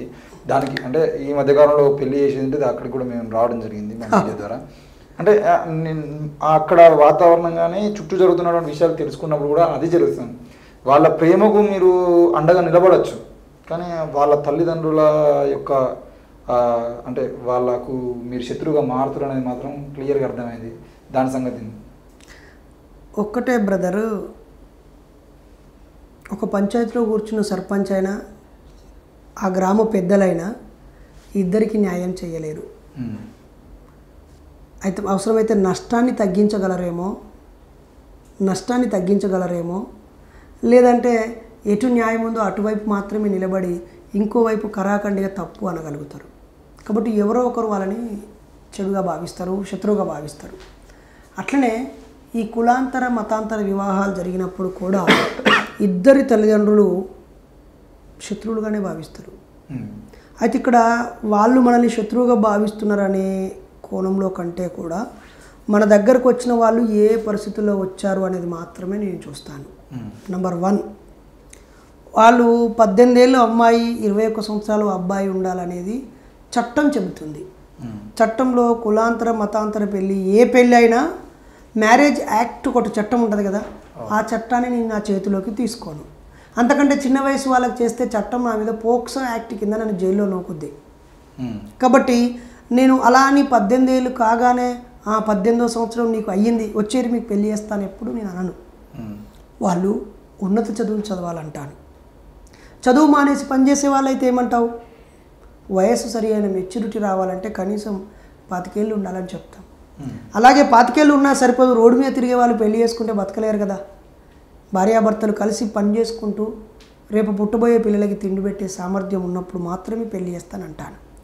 కాబట్టి నేను ఒకటి వయసు మెచ్యూరిటీ ఉండాలని కోరుకుంటాను, రెండోది కనీసం విషయ పరిజ్ఞానమో చైతన్యమో ఉండాలని కోరుకుంటాను, తర్వాత వాళ్ళకు బతకడానికి బతుకుదేరి ఉండాలని కోరుకుంటాను. ఇవి 3 ఉన్నా కూడా వాళ్ళ తల్లిదండ్రులు కేవలం కులం కారణంగా వాళ్ళకి పెళ్ళి వద్దు అని అనుకున్నప్పుడు అసలు తల్లిదండ్రులు ఏవద్దు పెళ్ళి చేసుకోరు అని చెప్తాను.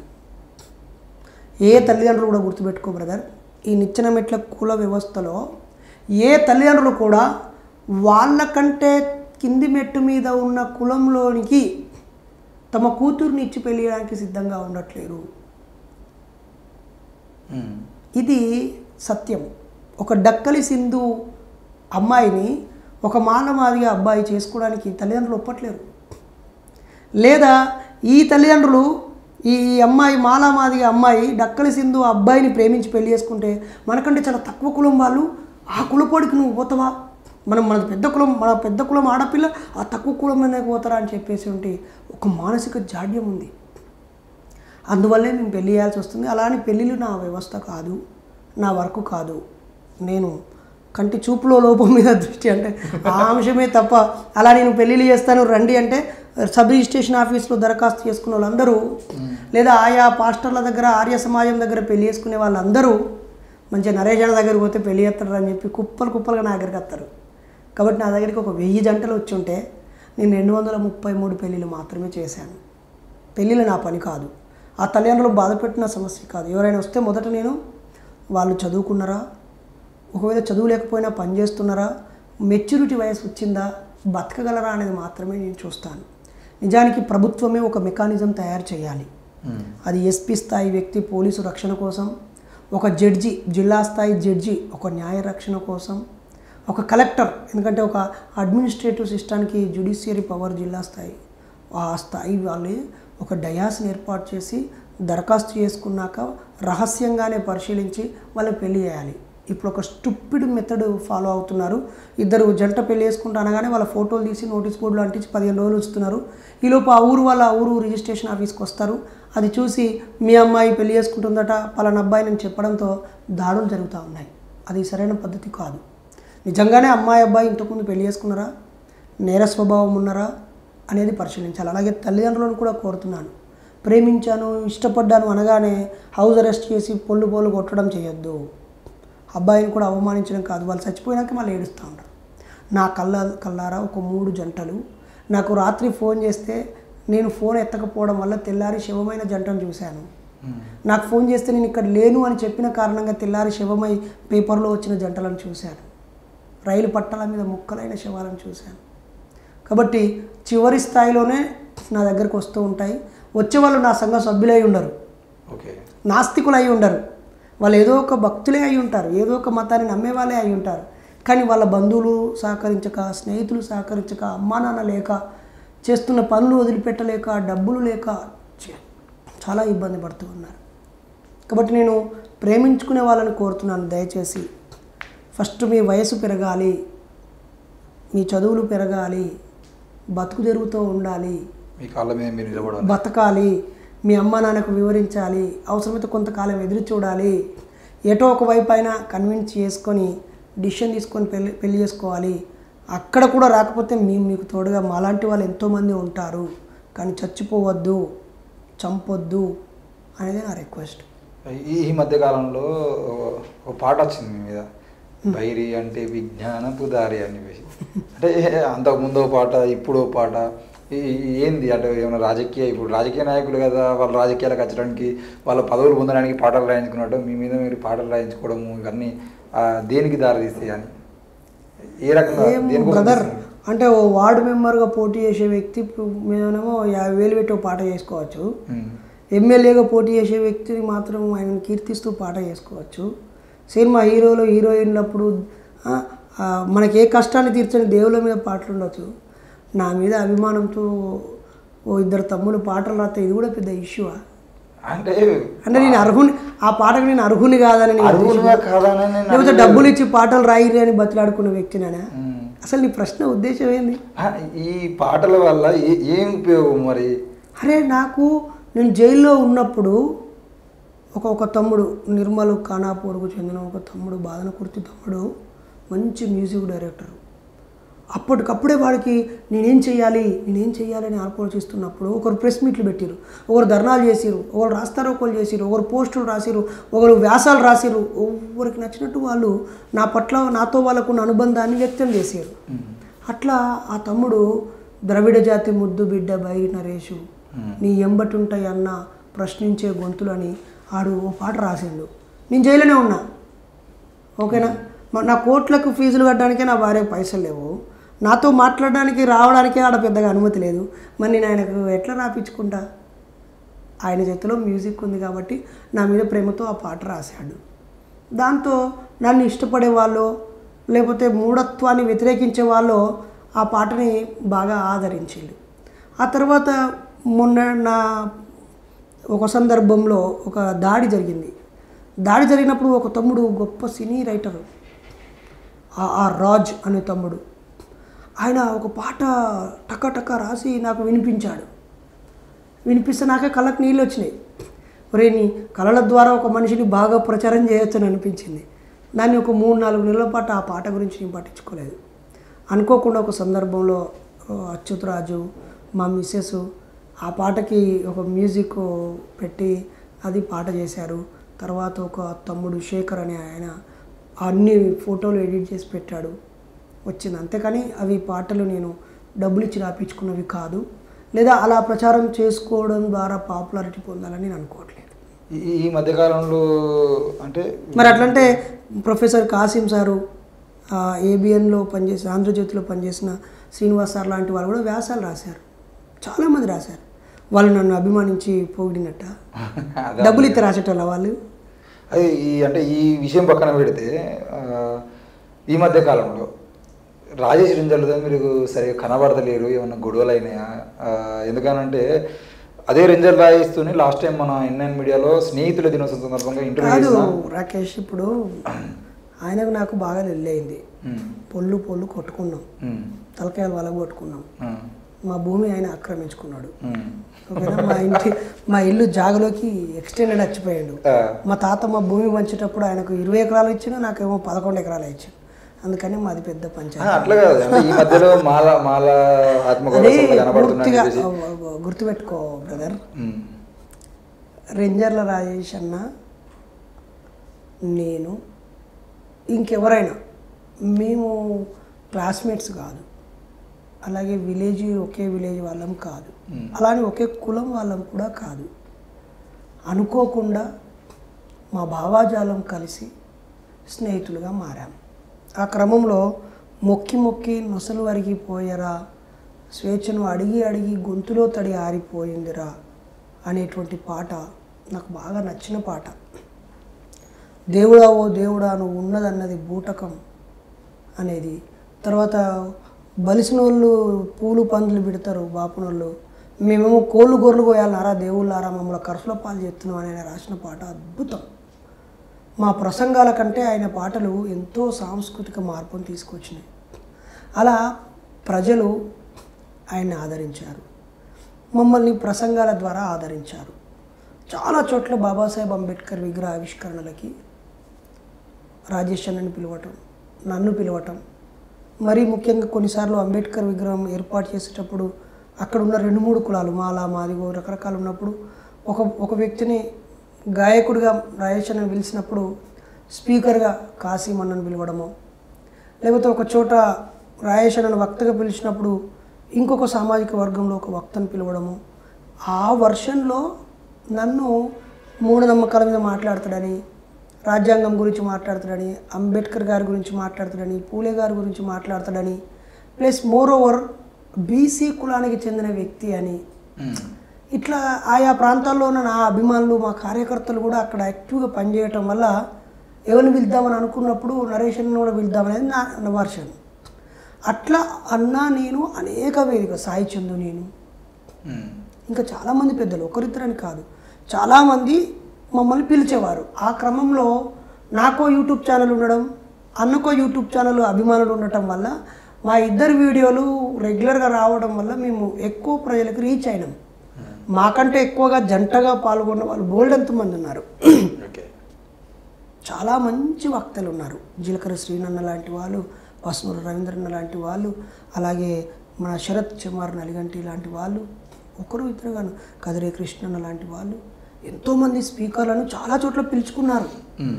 కానీ సుదూర ప్రాంతాలకి మేము ఎక్కువ సార్లు వెళ్ళడం వల్ల, డయాస్ మీద కనిపించడం వల్ల మేము ఎడిపోయినా ఇద్దరు పోతారనే ఫీలింగ్కి వచ్చారనమాట.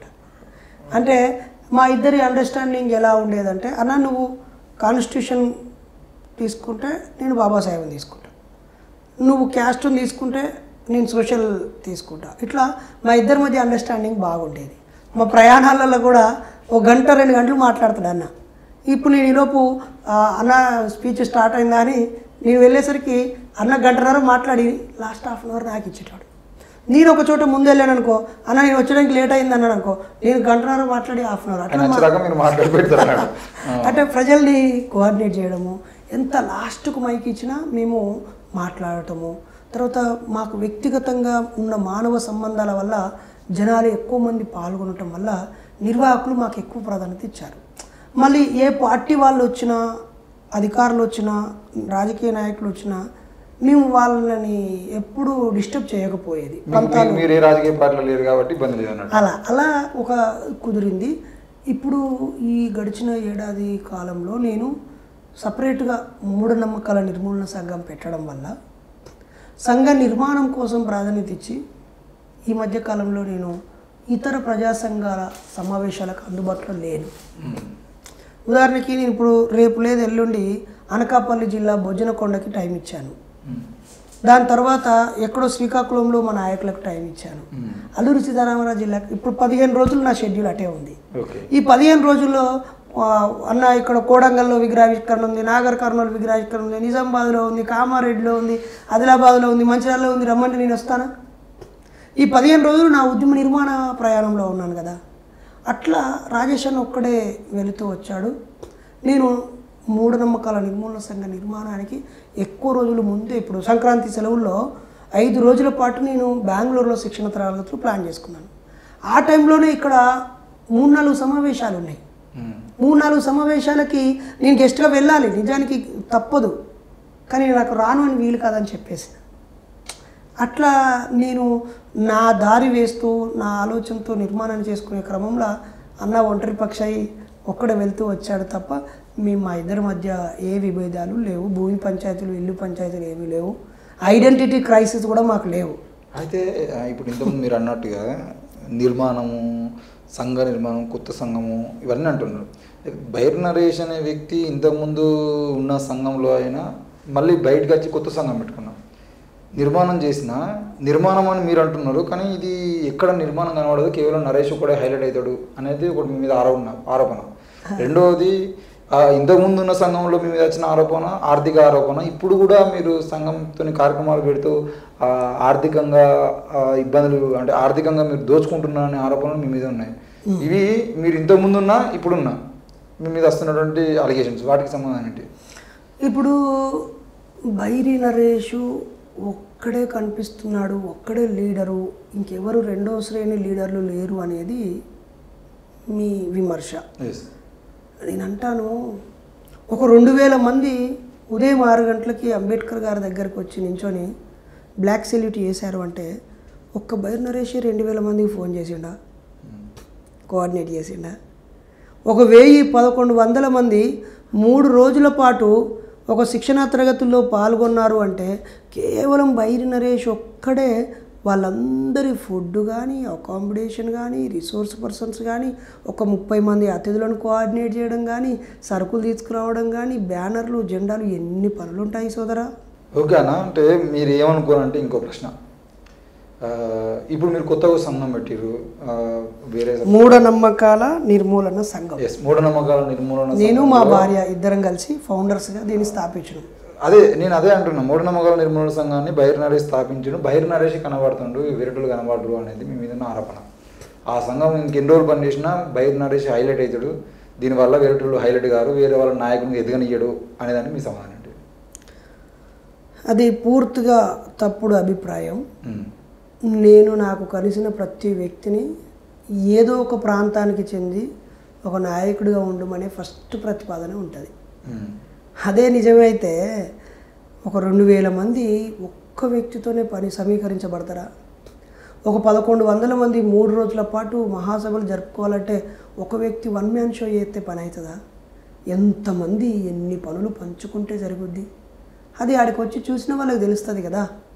ఒక్కసారి నా డయాస్ చూడండి, డయాస్ నిండా నాయకులు ఉంటారు. జిల్లా అధ్యక్షులు, కార్యదర్శులు, మహిళా అధ్యక్షులు, కార్యదర్శులు, యూత్ అధ్యక్షులు, కార్యదర్శులే ఉంటారు. ఓకేనా? బైర్ నరేష్ ఉన్నాడు, 100 మంది జిల్లా అధ్యక్షులు, నాయకులు ఉంటారు. అలాగే ప్రతి అన్ని వృత్తులు చేసే వాళ్ళలో నుంచి నాయకులను క్యారీ చేస్తుంటాం. కాబట్టి మీకు అలా కనిపించచ్చేమో, అది పూర్తిగా తప్పు. అయినా ఒక సంఘము ఒక్క వ్యక్తి మీదనే నడవదు, ఒక వ్యక్తి ఆధారంగా నడుస్తుంది. మాకు లాస్ట్ ఇయర్ దాదాపు 10,79,000 రూపాయల వనరులు సమీకరించబడ్డాయి. 12 లక్షల పైచిలకు ఖర్చు అయ్యింది. మరి ఆ డబ్బులన్నీ ఒక్క బైర్ నరేష్ ఇస్తాడా? బైర్ నరేష్ పెడతాడా? కాదు కదా.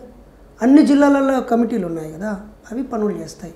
ఏ వ్యక్తి అయినా తను పనిచేసిన దాన్ని బట్టి, అతనికి ఉన్న నాలెడ్జ్ని బట్టి వస్తారు తప్ప అస్సలే మనము ఒక మనిషిని మాత్రమే పెట్టుకొని వచ్చే వన్ మ్యాన్ షోలు ఉండవు. అలా అయితే కొంతకాలం తర్వాత ఆ వ్యక్తితో పాటు ఆ సంఘం అంతరించిపోతుంది. ఇప్పుడు మనకు కనిపించే చాలా ప్రజా సంఘాల్లో ప్రముఖులైన వ్యక్తులు ఆ సంఘం పేరు చెప్తే ఒకరిద్దరు పేర్లే ఉంటాయి. ఆ తర్వాత వాళ్ళకు వారసత్వం తయారుగాక ఆ సంఘాలు అంతరించిపోతాయి. నాకు అట్లా కాదు. నా దాంట్లో ఇప్పుడు 6వ తరగతి చదివే వ్యక్తి కూడా లీడర్గా ప్రసంగిస్తాడు.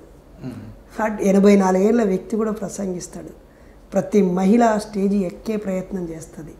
ప్రతి మండలానికి ఒక నాయకుడు పుట్టుకొస్తాడు. మా దగ్గర అట్లేం ఉండదు బ్రదర్. అయినా 1 ఇయర్ అవుతుంది కదా, నువ్వు 10-20 ఏళ్ళ సంఘాలు అని ఉంటాయి కదా, వాళ్ళని అడగాల్సిన ప్రశ్నలు ఇవి. 1 ఇయర్లోనే 1000 మందికి క్యాడర్ క్యాంప్ పెట్టి 250 మందికి నాయకత్వ శిక్షణ పెట్టి రేపు ఒక 150 మంది లీడర్లతో 5 రోజుల ట్రైనింగ్ పెట్టి ఎప్పటికీ ట్రైనింగులు వాళ్ళతో మాట్లాడిస్తూ ఒకేసారి పూలే జయంతిని 100 చోట్ల జరిపారు బ్రదర్. ఒకేసారి దాదాపు నిన్న 150 చోట్ల బాబాసాహెబ్ అంబేద్కర్ వర్ధంతి కార్యక్రమాలు జరిగింది బ్రదర్. రేపు ఈ జనవరి డిసెంబర్లో ప్రకృతి దర్శనం అనే ప్రోగ్రాం పెడుతున్నారు. ఏ జిల్లాకు ఆ జిల్లానే. కాబట్టి అక్కడ బైరి నరేష్ ఉంటాడా? కాబట్టి అదేం కాదు. బైరి నరేష్తో పాటు గాండ్ల సుజాత టీచర్ కూడా కనిపిస్తుంది. మీరు చూడండి, మీ కళ్ళు ఏమన్నా తప్పుగా ఉన్నాయేమో. ఆమె ప్రసంగిస్తుంది. అక్కడ పల్లం తాతయ్య గారు రాయలసీమలో విస్తృతంగా పనిచేస్తున్నారు. పద్మమ్మక్క గారు నెల్లూరులో బాగా పనిచేస్తున్నారు. వాడ మురళి గారు శ్రీకాకుళంలో పనిచేస్తున్నారు. కోదండరావు గారు విజయనగరంలో చేస్తున్నారు. నాగార్జున గారు విజయవాడ నుంచి చేస్తున్నారు. రాంబాబు గారు అల్లూరి సీతారామరాజు జిల్లా నుంచి, గోల్కొండ రమేష్ గారు, శ్రీనివాస్ గారు అనకాపల్లి జిల్లా నుంచి, విజయ్ కుమార్ గారు. నేను ఎన్ని పేర్లు చెప్పాలి మీకు? అక్కడ బిరుదు కిరణ్ కుమార్ గారు నాగర్ కర్నూలు నుంచి, నాగరాజు గారు గద్వాల జోగులమ్మ నుంచి వెళ్ళి, వెంకటేష్ గారు మహబూబ్ నగర్ నుంచి, రామన్న గారు నిజామాబాద్ నుంచి వెళ్ళి, సంతోష్ గారు ఆదిలాబాద్ జిల్లా నుంచి, మంచిర్యాల నుంచి వెళ్ళి గోమాస రాయసమ్ములు గారు, హైదరాబాద్లో భూమి గారు చంద్రశేఖర్ మేడ్చల్ జిల్లా నుంచి, సిహెచ్ నాగేష్ హైదరాబాద్ నుంచి, గనిమల్ల శ్రీరాములు గారు రంగారెడ్డి జిల్లా నుంచి వెళ్ళి. నీకు ఎన్ని పేర్లు కావాలి బ్రదర్? ఖమ్మం నుంచి ప్రీతి గారు, కొత్తగూడెం నుంచి వెళ్ళి సదానందం గారు, అరే అరే అరే అరే అరే వరంగల్ నుంచి వెళ్ళి ఇమ్రాన్ గారు, వనపర్తి జిల్లా నుంచి నజీర్ గారు, విజయవాడ నుంచి రఫీ గారు. ఇవన్నీ మీకు కనిపించవు, మా దాంట్లో ఉన్న వాళ్ళకి కనిపిస్తాయి. నేను లేకుండా 150 కార్యక్రమాలు ఎక్కడికక్కడ జరుగుతున్నాయి అంటే నాయకత్వం లేకుండానే అయితాయా? అంటే ఇదే అంశంలో ఇంకొక ఆరోపణ కూడా, ఆర్థిక ఆరోపణ మీద మీ అభిప్రాయం చెప్పాల్సిన అవసరం ఉంది. ఎందుకంటే ఇదే బైరి నరేష్ ఇంతకుముందు వేరే సంఘంలో ఉన్నప్పుడు ఆ సంఘంలో వచ్చిన ఆరోపణ ఇప్పుడు మళ్ళీ వస్తుంది. అంటే దాన్ని మీరు సరిదిద్దుకునేటువంటి ప్రయత్నం చేయట్లేదా? ఆర్థిక ఆరోపణలు ఎన్ని రోజులు ఎదుర్కొంటారు ఇట్లా? ఒకటి బ్రదర్, ఆర్థిక ఆరోపణలు ఎవరైనా చేస్తున్నారంటే చేసే వ్యక్తి యొక్క అర్హతను ఫస్ట్ చూడాలి. ఒకటి. రెండోది, అతను నిజంగానే ఆర్థిక చెడ్డవాడు అయితే ఆర్థిక ఆదాయ మార్గాలు ఉండే పనులు చేసుకోవాలి, కానీ సామాజిక ఉద్యమాలలో ఎట్లా వస్తాడు? రాలేడు. మూడోది, నేను నిజంగానే నాకు ఏ వృత్తి లేకుండా ఇదే బతుకు తెరువుగా బతుకుతున్నప్పుడు నువ్వు అడిగి ఈ ప్రశ్న అనడానికి అవకాశం ఉంటుంది. కానీ నా జీవిత భాగస్వామి చక్కగా గవర్నమెంట్ టీచరు, 1,00,000కు పైగా జీతం ఆమెకు వస్తుంది. నేను ప్రొఫెషనల్ సైకాలజిస్ట్ని, కౌన్సిలర్ని, మోటివేషన్ క్లాసులు చెప్తుంటాను, ఫ్యామిలీ కౌన్సిలింగ్స్ ఇస్తూ ఉంటాను. నాకు వ్యవసాయ భూమి ఉంటుంది. అలాగే నాకు పర్సనల్గా యూట్యూబ్ ఛానల్ ఉంటుంది. నా యూట్యూబ్ ఛానల్ చూస్తే తెలుస్తుంది కదా, ఏడాదికి ఒకసారి 2 సార్లు జరిగే భారీ సమావేశాలకి ఆర్థిక సహాయం అడుగుతాము. ఆ బ్యాంకు స్టేట్మెంట్ని అక్కడ ప్రింట్ పెడతాము. దానికి ఒక ఆడిట్ కమిటీ ఉంటుంది, నిర్వహణ కమిటీ ఉంటుంది, అదంతా చూసుకుంటుంది కదా. ఎవరైనా ఆరోపణలు చేయాలంటే బయటోడు కాదు కదా అరవాల్సింది, ఇందులో ఉన్నవాడే ఉమ్మేస్తాడు కదా, దూరం అయిపోతారు కదా. పనిచేసేటోళ్ళ అన్న నేను కదా అన్న 10,000 తెచ్చి ఇచ్చినాను, 2,000 ఆడ రాసి 8,000 నొక్కేసినామని వాళ్ళు చెప్తారు కదా.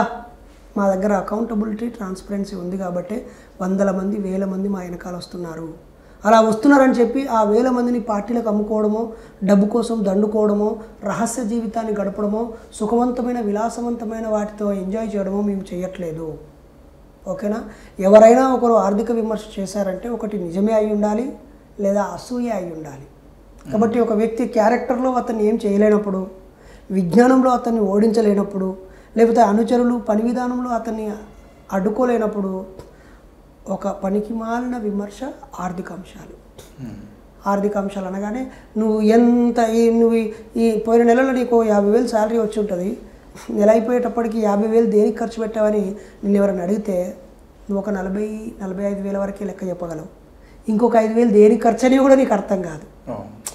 ఈరోజే ఉదయం నుంచి రాత్రి వరకు ఒక 1000 రూపాయలు చిల్లర చేసి ఖర్చు పెట్టినా ఒక 50-60 రూపాయలు లెక్క తెలియదు. ఆ 50-60 వేలు నువ్వు తిన్నట్ట కాదు కదా.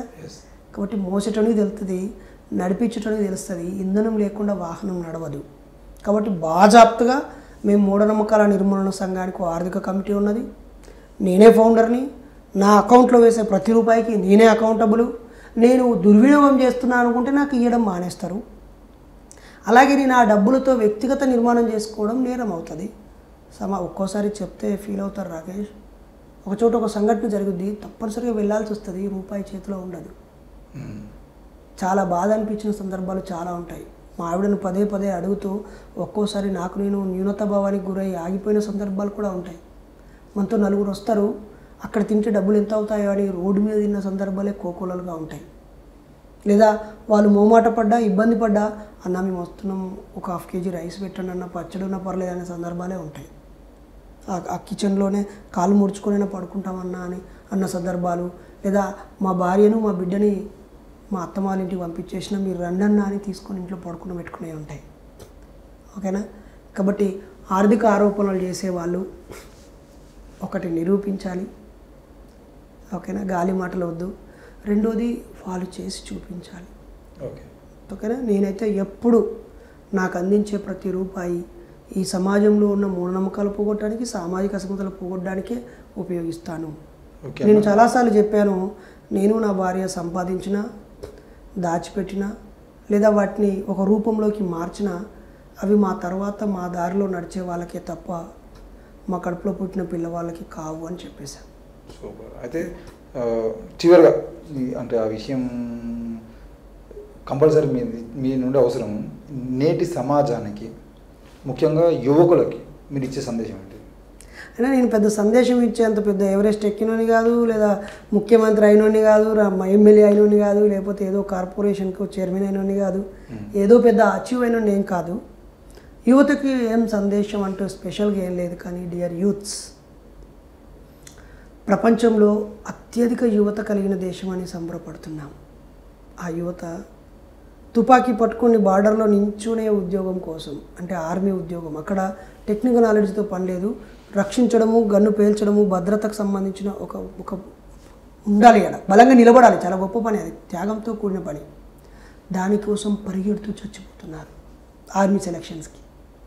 అలాగే ఈ ప్రభుత్వాలు బాధ్యత చిత్తశుద్ధి లేకుండా వాయిదాలు వేస్తూ, కరప్షన్ చేస్తూ, లీకేజీలు ఇస్తూ, రద్దు చేస్తూ ఉన్న 5-6 ఏళ్ళకు ఒకసారి పడే ఉద్యోగాల కోసం 10 ఏళ్ళుగా పడిగాపులు కాస్తున్నారు. అది మానేయాలి. అలాగే పక్క రాష్ట్రాల్లో నుంచి, ఉత్తర రాష్ట్రాల్లో నుంచి, లేదా మార్వాడీస్ కానీ, రాజస్థాన్, బెంగళూరు వాళ్ళు కానీ, గుజరాతీలు కానీ ఇక్కడికి వచ్చి మన నిత్యావసర వస్తువులన్నిటినీ, లేదా ఈ సమాజం నడవడానికి కావాల్సిన చాలా రకాల వస్తువుల్ని వాళ్ళే మార్కెట్ చేస్తున్నారు. కాబట్టి వ్యాపారాల వైపు యువత వెళ్ళాలి. అలాగే తాను ఆ పోటీ పరీక్షకు అర్హున్నా కాదా అని మొదటి దశలోనే గుర్తించి 90% డ్రాప్ అవ్వడం మంచిది. ఒక 10% మెంబర్స్ మాత్రమే పోటీ పడాలి. ఒక ఉద్యోగానికి 10 మందే పోటీ పడితే మంచిది. 1000 మంది పోటీ పడడం అది అనారోగ్యకరము. అలాగే చదువుతున్న చదువుకి చేస్తున్న ఉద్యోగానికి సంబంధం ఉండట్లేదు 100%. కాబట్టి 10th ఇంటర్ కాలంలోనే ఏం చదవాలి, బతకడానికి ఏ పని చేస్తూ నేను చదవాలి అనే దిశగా ఉండాలి. అలాగే తాతలు తండ్రులు సంపాదించే ఆస్తి మీద ఆధారపడే స్వభావం ఉండొద్దు. కులాంతర వివాహాలు చేసుకోవాలి. హంగులు ఆర్బాట్ల వైపు వెళ్ళొద్దు. తాగుడు డ్రగ్స్ వైపు వెళ్ళొద్దు. ఏ సమస్య ఎదురైనా ఇంగిత జ్ఞానంతో ఆలోచించి దాంట్లోంచి బయటపడేలాగా ఉండాలి. మొన్నటికి మొన్న ఇక్కడ ఈసీఐఎల్ దగ్గర ఒక వ్యక్తి బైక్ మీద వెళ్తుంటే లారీ గుద్దితే ఇక్కడ వరకు కాలు విరిగిపోయినాయి. రక్తస్రావం అవుతూ ఉంటే అందరూ సెల్ఫీలు తీస్తున్నారు. కీసర దగ్గర నన్ను, ఆయన 40 ఏళ్ళ లోపు వయసు, ఆయన గౌడు, రమేష్ గౌడ్ అనుకుంటా, నన్ను కాపాడండి అంటే వీడియోలు తీస్తున్నారు, పోలీసులకు ఫోన్ చేస్తున్నారు, 100కి ఫోన్ చేస్తున్నారు, 108కి ఫోన్ చేస్తున్నారు. ఇవన్నీ మంచి పనులే. కానీ వెంటనే అక్కడ ఒక రక్తస్రావం కాకుండా కట్టచ్చు కదా. ఆయనని ఉన్న బైక్ మీదనో కారులోనో అక్కడ ఉన్న ఎన్నో వెహికల్స్ ఆగినాయి కదా, టక్కుని దగ్గరలో ఉన్న హాస్పిటల్ తీసుకెళ్ళచ్చు కదా. ఆ కామన్ సెన్స్ కోల్పోతున్నారు. ఫోటోలు వీడియోలు తీస్తున్నారు. సరే, నువ్వు ఒక ఫోటో తీస్తే ఇన్ఫర్మేషన్ కోసమో సాక్ష్యం కోసమో తీసినావు కావచ్చు, సమాచారానికి పనికొస్తాయి కావచ్చు. కానీ అదే పనిగా పెట్టుకొని నువ్వు చేయాల్సిన తక్షణ కర్తవ్యం చేయకపోతే ఎట్లా? అలాగే ఇప్పుడు మనుషులకు కావాల్సిన ప్రాథమిక విషయాలు పక్కకు వెళ్ళి మతాలు, ధర్మాలు, ఆచార వ్యవహారాలు, పాతకాలపు పద్ధతులని పునరుద్ధరిస్తూ అజ్ఞానాన్ని నూరిపోసి మనుషుల మెదడులను తీసి పీడను పెట్టే పనులు జరుగుతున్నాయి. కాబట్టి మతానికి బానిస కావద్దు, కులపు రొచ్చులోకి వెళ్ళొద్దు, యవ్వనంతో దేశాన్ని నిర్మించాలి, ప్రపంచాన్ని జయించాలి, అవకాశాలు ఉంటే ప్రపంచమంతా ప్రయాణించాలి, మంచి ఆరోగ్యంతో ఉండి గొప్పగా బతకాలని మాత్రం సూచిస్తాను. ఓకేనా, థ్యాంక్ యూ. Thank you. ఇది మొత్తానికైతే బైర్ నరేష్ గారితో మనం మాట్లాడుకుంటున్నామండి ముచ్చట్లు. గత సంవత్సర కాలం నుండి చాలాసార్లు అడిగిన, నిజంగా నేను అడిగిన ప్రతిసారి ఏదో ఒక మీటింగ్లో నేను ఇక్కడున్నా అక్కడున్నా అని చెప్పేటువంటి పరిస్థితులే.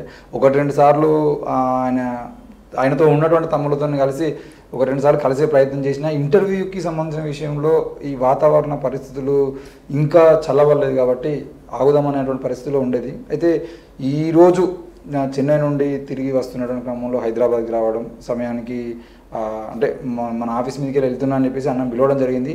ఈ ఇంటర్వ్యూ ద్వారా అన్న కోరుతున్నదైనా మేము కోరుతున్నదైనా ఒకటే, 2 తెలుగు రాష్ట్రాల ప్రజలు, దేశ ప్రజలందరూ కూడా మత ఘర్షణల వైపు వెళ్లకుండా ఈ దేశాన్ని శాస్త్రీయంగా ప్రపంచ దేశాలతో పోటీ పడే విధంగా ఈరోజు ప్రపంచ దేశాలన్నింటినీ ముందు తీసుకుపోయే ప్రయత్నం అక్కడ ఉన్నటువంటి పాలకులు చేస్తూ ఉంటే మన పాలకులు మాత్రం వెనక్కి తీసుకుపోయేటువంటి ప్రయత్నం చేస్తున్నారు. దాన్ని మీరు గమనించాల్సిన అవసరం ఉంది. బైర్ నరేష్ గారు చెప్పినట్టుగా ఇక్కడ ఉన్నటువంటి విద్యా వ్యవస్థ ఎలా ఉంది, ఇక్కడ ఉన్నటువంటి ఆరోగ్య వ్యవస్థ ఎలా ఉంది, ఇక్కడ ఉన్నటువంటి పథకాలు ఎవరికి ఉపయోగపడేటువంటి పథకాలు, ఇక్కడ ఉన్న రాజకీయ నాయకులు ఎవరి కోసం పాలన చేస్తారు, ఈ పథకాలు ఏ రకంగా మనకు ఉపయోగపడుతున్నాయి, ఎంతమంది జీవితాలను మారుస్తున్నాయి, ఇవన్నిటికి సంబంధించిన విషయంలో ఆలోచన చేయాలని, కేవలం నరేష్ అనగానే ఈయన కేవలం అయ్యప్పని తిట్టిననే కోణంలో కాకుండా ఆయన చెప్తున్నటువంటి ప్రతి మాటను ఆలోచించి శాస్త్రీయ ఆలోచన వైపు భారత రాజ్యాంగం ఆర్టికల్ 51 ప్రకారంగా చెప్తున్నటువంటి అంశం ఏదైందో శాస్త్రీయ ఆలోచన దృక్పథాన్ని ప్రజల్లోకి తీసుకుపోవడం కోసం ప్రతి ఒక్కరూ ముందుకు రావాలని, శాస్త్రీయ ఆలోచనతోని మనం ముందుకు పోతూ దేశాన్ని మనము ప్రపంచ దేశాలలో అభివృద్ధి చెందిన దేశాల్లో, నేను చదువుకున్నప్పుడు, మా నాన్న చదువుకున్నప్పుడు, నా కొడుకు చదువుకున్నప్పుడు ఈ దేశం అభివృద్ధి చెందిన దేశంగానే ఉండటం వల్ల ఇంకా మనం వెనుకబడిపోతున్నాం. కాబట్టి అభివృద్ధి చెందిన దేశంగా చదువుకునేటువంటి పరిస్థితులు తీసుకొచ్చే వరకు మనందరం కలిసికట్టుగా పనిచేయాలి. తప్పకుండా మీరందరూ ఈ విషయంలో ఆలోచన చేయాలని, మీకేమన్నా ఇందులో కూడా ఏమన్నా ఇబ్బందులు ఏర్పడితే మాత్రం మేము ముందుగానే సారీ చెప్తున్నాం. ఇందులో ఎలాంటి అభ్యంతరాలు లేవు. కానీ మనోభావాల పేరుతో డ్రామాలు చేసేటువంటి ప్రయత్నం మాత్రం చేయొద్దు. పూర్తి స్థాయిలో ఇది అందరి మనోభావాలు దెబ్బతీయకుండా చేసినటువంటి ఇంటర్వ్యూ చూడాలని, అలాగే N9 మీడియాను ఆదరించాలని కోరుతూ చూస్తున్నాను. N9 media, thank you. మిత్రులారా, ఏ మతం వారైనా దయచేసి డాక్టర్ బైరి నరేష్ అంటే మీ మతాలని విమర్శించేవాడో కించపరిచేవాడో కాదు, అన్ని మతాల వాళ్ళని రిక్వెస్ట్ చేస్తున్నా. మీ మతంలో ఉన్న మూఢనమ్మకాలలో ఏవేవి సాధ్యమవుతాయో వాటిని మీరే తొలగించుకోవాలని రిక్వెస్ట్ చేస్తున్నాను. 99% ఉన్న భక్తులతో గొడవపడో, వాళ్ళని బాధ పెట్టో ఈ సమాజంలో మార్పు తీసుకొస్తామనే ఆశ మాకు లేదు. సంచలనాల కోసమో లేదా కించపరచడం కోసమో మేము ఎక్కడ మాట్లాడము. గతాన్ని మనసులో పెట్టుకొని మా వర్తమానాన్ని, మా భవిష్యత్తుని ఆటంకాలు సృష్టించాలనే ఆటంకవాదులారా, మిమ్మల్ని మేము రిక్వెస్ట్ చేస్తున్నాం. మీరు వండి, పాల్గొనండి, వినండి, వీడియో తీసుకోండి, రికార్డ్ చేసుకోండి, అభ్యంతరం ఉంటే సూచించండి. ఇంకా ఇంకా మార్చుకుంటూ మెరుగుపరుచుకుంటూ సమాజ చైతన్యంలో ముందుకు వెళ్తామని, దీనికి అన్ని మతాల పెద్దలు, అన్ని మతాల్లోని చైతన్యవంతులు మాకు కలిసి రావాలని N9 మీడియా ద్వారా కోరుతున్నాము. ఇంతకాలం రకరకాల బిజీ వల్ల నేను ఏ మీడియా ఛానల్కి అందుబాటులో లేను. రానున్న రోజుల్లో తప్పకుండా నా వంతు పాత్ర నేను పోషిస్తానని తెలియజేస్తున్నాను. Thank you Rakesh. Thank you.